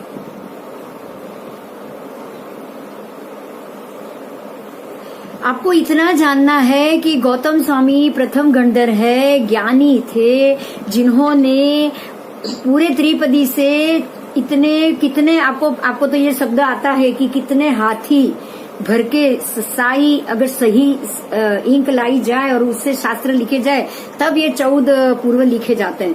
इतने ज्यादा श्लोक को बनाना, समझना, समझाना, उतने ज्ञानी महात्मा क्या इतने सवाल भगवान से अपने लिए करेंगे क्या? बस इतने सवाल क्या ज्ञानी अपने लिए करेंगे? और दूसरी एक बात, अब दूसरी चीज को भी जोड़ो, कोई भी केवली परमात्मा किसी भी बात को ना बोलेंगे ना बताएंगे अपने आप। अगर उन्होंने પૂછે એટલો જ बस जितना पूछे, अगर भरत राजा ने पूछा कि महात्मा अरे परमात्मा कहीं ये आपके जैसा कोई तीर्थंकर हो, ऐसा कोई जीव है, तब उनको जवाब देना पड़ा। उन्होंने अपने आप तो दिया नहीं कि मरीचि भावी तीर्थंकर होने वाला है, वो चक्रवर्ती भी होने वाला है, या वो वासुदेव प्रति वासुदेव भी होने वाला है। उन्होंने अपने आप तो बताया नहीं था ना पहले तो। अब अगर वो पहले, अब सुनिए, अब इसी बात को समझिए, अगर उन्होंने पहले बता दिया होता नॉर्मली कि भाई ये ऐसा है, ये ऐसा है, ये ऐसा होने वाला है, तो होता क्या पता है कि एक कर्म का बंधन उनको लग जाता कि उनके कहने के कारण भरत राजा गए और उन्होंने मरीचि को इतना मान दिया, चरण छुए, पैर पकड़े, और उस मरीचि को लगा कि देखो मेरे पिता ने आकर मेरे पैर पकड़े, उसमें उनको अहंकार आ गया। मतलब ये होता है कि अगर सामने वाले अपना कर्म बढ़ा ले, ऐसा कोई कर्म केवली परमात्मा नहीं करता, सीधा हिसाब। हाँ, और दूसरी बात, ज्ञानी को एक बात आप भी समझ लो, आपके लिए भी जरूरी है, मेरे लिए भी जरूरी है, और यही काम तीर्थंकर परमात्मा क्या हर एक केवली करता है। एक बात समझना कि महावीर स्वामी जब छद्मस्त थे, ये सारे उदाहरण को आपको समझना पड़ेगा। जब महावीर स्वामी जब छद्मस्त थे, मन प्रयोग ज्ञान था, तब गोशालक ने पूछा कि मुझे तेजोलेशिया का रास्ता बताओ, और उन्होंने बताया कि नहीं बताया? वो तो छद्मस्त थे, वो तो जान सकते थे कि गोशालक के मन में कुटिलता है, उसने देखा है कि तेजोलेशिया का उपयोग सामने वाले को मारने के लिए किया जा सकता है, इसलिए उसको तेजोलेशिया चाहिए। वो नहीं समझ सकते थे क्या? फिर भी उन्होंने बताया। क्यों बताया? क्योंकि ज्ञानी के लिए कोई भी सवाल किया जाए जवाब देना ही पड़ेगा। बिल्कुल भरत राजा ने सवाल किया, परमात्मा केवल ज्ञानी है, उनको पता था कि मेरे बताने के बाद भरत जाएगा वहां पे, वो तो सब कुछ देख सकते थे, जान सकते थे। और इनका कोड़ाकोड़ी सागरोपम एक कोड़ाकोड़ी से 70 कोड़ाकोड़ी सागरोपम बढ़ जाएगा। एक कोड़ाकोड़ी आयुष्य उनका बढ़ जाएगा, 70 लाख कोड़ाकोड़ी सागरोपम बढ़ जाएगा। उनको पता था ना? हाँ। पता था। अच्छा बिंदु बहन सांभळो। हाँ, तो यही कारण होता है कि ज्ञानी को कोई भी सवाल करे उनको अपना जवाब देना ही पड़ेगा। देना ही, अगर नहीं देगा तो उसको ज्ञानावरण कर्म उसको ही लगेगा। परमात्मा का तो ज्ञान खुल गया, उनको ज्ञानावरण नहीं लगेगा, लेकिन वो अगर जवाब ना दे तो हम लोगों के लिए गलत उदाहरण बैठ सकता है। अगर आदेश्वर दादा ने जवाब नहीं दिया होता, अरे गोशालक जब आ रहा है तब उनको पता है कि ये सर्वानुभूति और दूसरा जो शिष्य है वो सुनक्षत्र, वो दोनों सामने आने वाले हैं, दोनों जलकर भस्म भी होने वाले, वो तो भावी भी देख सकते थे। लेकिन उन्होंने ये नहीं बोला कि तुम दोनों यहां से चले जाओ। जैसे गौतम स्वामी को दूर भेजा वैसे ये दो को दूर नहीं भेज सकते थे क्या? महावीर स्वामी भेज सकते थे। वो सर्वानुभूति सुनक्षत्र को बोल सकते थे गौशाला का आ रहा है, आप समस्वरण छोड़ के चले जाओ। कि कोई, हाँ, उन्होंने सिर्फ इतना बोला कि कोई भी बीच में, मेरे और गौशाला के बीच में कोई नहीं आएगा, बस। मगर उनको तो पता था, फिर भी उन्होंने ये दोनों को दूर नहीं किया ना। तो यही बात है कि वो कभी भी नियति के विरुद्ध नहीं जाते। ठीक है, तो ऐसे जो सूक्ष्म जीव उत्पन्न उसके बाद हुए हैं, कुंथुए जैसे सूक्ष्म जीव, तो वो वायु में उत्पन्न होने का कारण भी ये लोक की ये परमात्मा के निर्वाण के बाद भस्म ग्रह का संक्रमण हुआ, तभी हुआ है। अगर परमात्मा होते तो भस्म ग्रह संक्रमित ही नहीं हो पाता, और ये होता भी नहीं। ओके, ठीक है, तो हम यहाँ अटक जाते हैं। कल ये बाकी 5 में से आगे शुरू करेंगे, क्योंकि इसमें आगे बहुत सारा है, 15-20 मिनट लग जाएगा। ठीक है, ठीक है। तो हर चीज में उनको क्लैरिटी मिल ही रही है, वो भेज रहे हैं तो क्लैरिटी के लिए ही भेज रहे हैं, तो ये तो बहुत अच्छा है। ये चीज भी वो ढूंढ लेंगे, ये चीज भी वो ढूंढ लेंगे। आपको लगेगा कि इसमें से बादर वायु है ना, बादर वायु, तो ये भी एक प्रकार का बादर वायु है, जो सूक्ष्म जीव हवा में ही तो उत्पन्न हुए हैं। ये हवा में ही उत्पन्न हुए, तो ये भी एक प्रकार का बादर वायु है। पर ऐसा होता है जो पहले नहीं है, जो बाद में उत्पन्न होता है। मेरे को सिर्फ इतना बताना कि ये चीज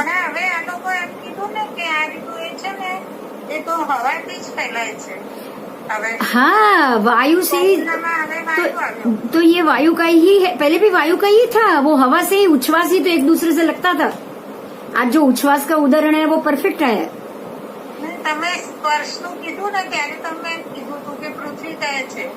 वो पहले देखो, अगर आपको एक बात बताऊं मैं, पहले तो क्या होता था कि अगर किसी का आप हाथ धो लो, हाथ छू लो, क्योंकि पहले सब समझते थे कि ये हाथ से आ रहा है। अभी एक ऐसा केस हुआ है कि किसी ने बर्थडे पार्टी का सेलिब्रेशन किया, उसको जो बर्थडे बॉय था उसको कोरोना हुआ था।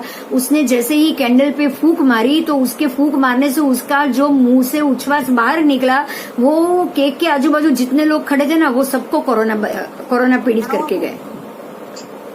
तो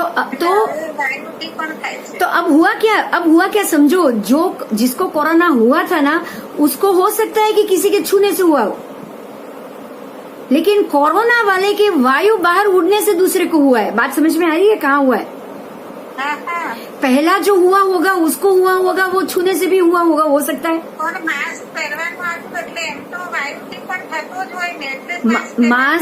मास्क पहनने का रीजन एक ही है कि वो आपके नाक और मुंह और कान से ही, नाक और मुंह से ही वो अंदर जाता है। बरोबर। तो अगर मान लो कि आप कहीं बाहर गए हो, आपके हाथ या कपड़ों में कोरोना आ भी गया है, तो आपने मास्क पहना हुआ है, तो आपका हाथ मुंह और नाक को लगेगा नहीं। और दूसरा, आप घर आके कपड़ा बदल के ना लोगे तो जो होगा वो भी कोरोना चला जाएगा। हाँ, तो मास्क और मुंह से सेफ्टी है, लेकिन अगर किसी कोरोना वाली व्यक्ति अगर किसी को छूने से कोरोना लेकर बैठा है तो उसको कोरोना होने के बाद अगर वो उसकी फूंक किसी को लग रही है तो वो वायु से भी स्प्रेड है, ऐसा नहीं है कि वो खाली छूने से स्प्रेड। तो ये अब पता चला हमको कि ये वायु से भी स्प्रेड हो रहा है, मालूम अब पड़ा है। लेकिन एक बात सुनो, देखो पहले भी ऐसा था ना कि जहाँ भी एसी होगा वहाँ कोरोना जल्दी स्प्रेड होता है, हाँ, पहले भी होता था, तो वो तो वायु से ही हुआ ना, एसी हॉल में तो वायु से ही होगा। हाँ, आपने तो वायु समझता था। हाँ, तो वायु से भी होता था और छूने से भी होता था, तो ये सारा आ गया, पृथ्वी का है, अप का है, तेऊ का है, वायु का है, वनस्पति का, ये सबसे हो रहा है। किसी का कोरोना वाला छुआ खाना खाओगे तो भी होगा। અને શાક ધોવાનું, ફ્રૂટ ધોવાનું, हाँ, क्योंकि ये सारे ऐसे ही जीवों, ये बिल्कुल सूक्ष्म वायु स्थावर जीव, वायु में उत्पन्न हुए स्थावर जीव का प्रकार है, सीधी बात। और जो मुझे ऐसा लग रहा है कि वो कोई और भस्म ग्रह जैसा कोई ग्रह संक्रमित हो गया है, या फिर जो मैं रोज सबको बताती हूँ, मैंने आपको भी बताया है, वही बात है बस। હા, બરોબર છે। बस उससे ही पूरे 14 राजलोक के वायु का में स्पेशली 5 भरत 5 ऐरावत में ये बदलाव आया ही होगा। ठीक है, ચલો। ठीक है। चलो, जय जिनेन्द्र, फिर मिलेंगे।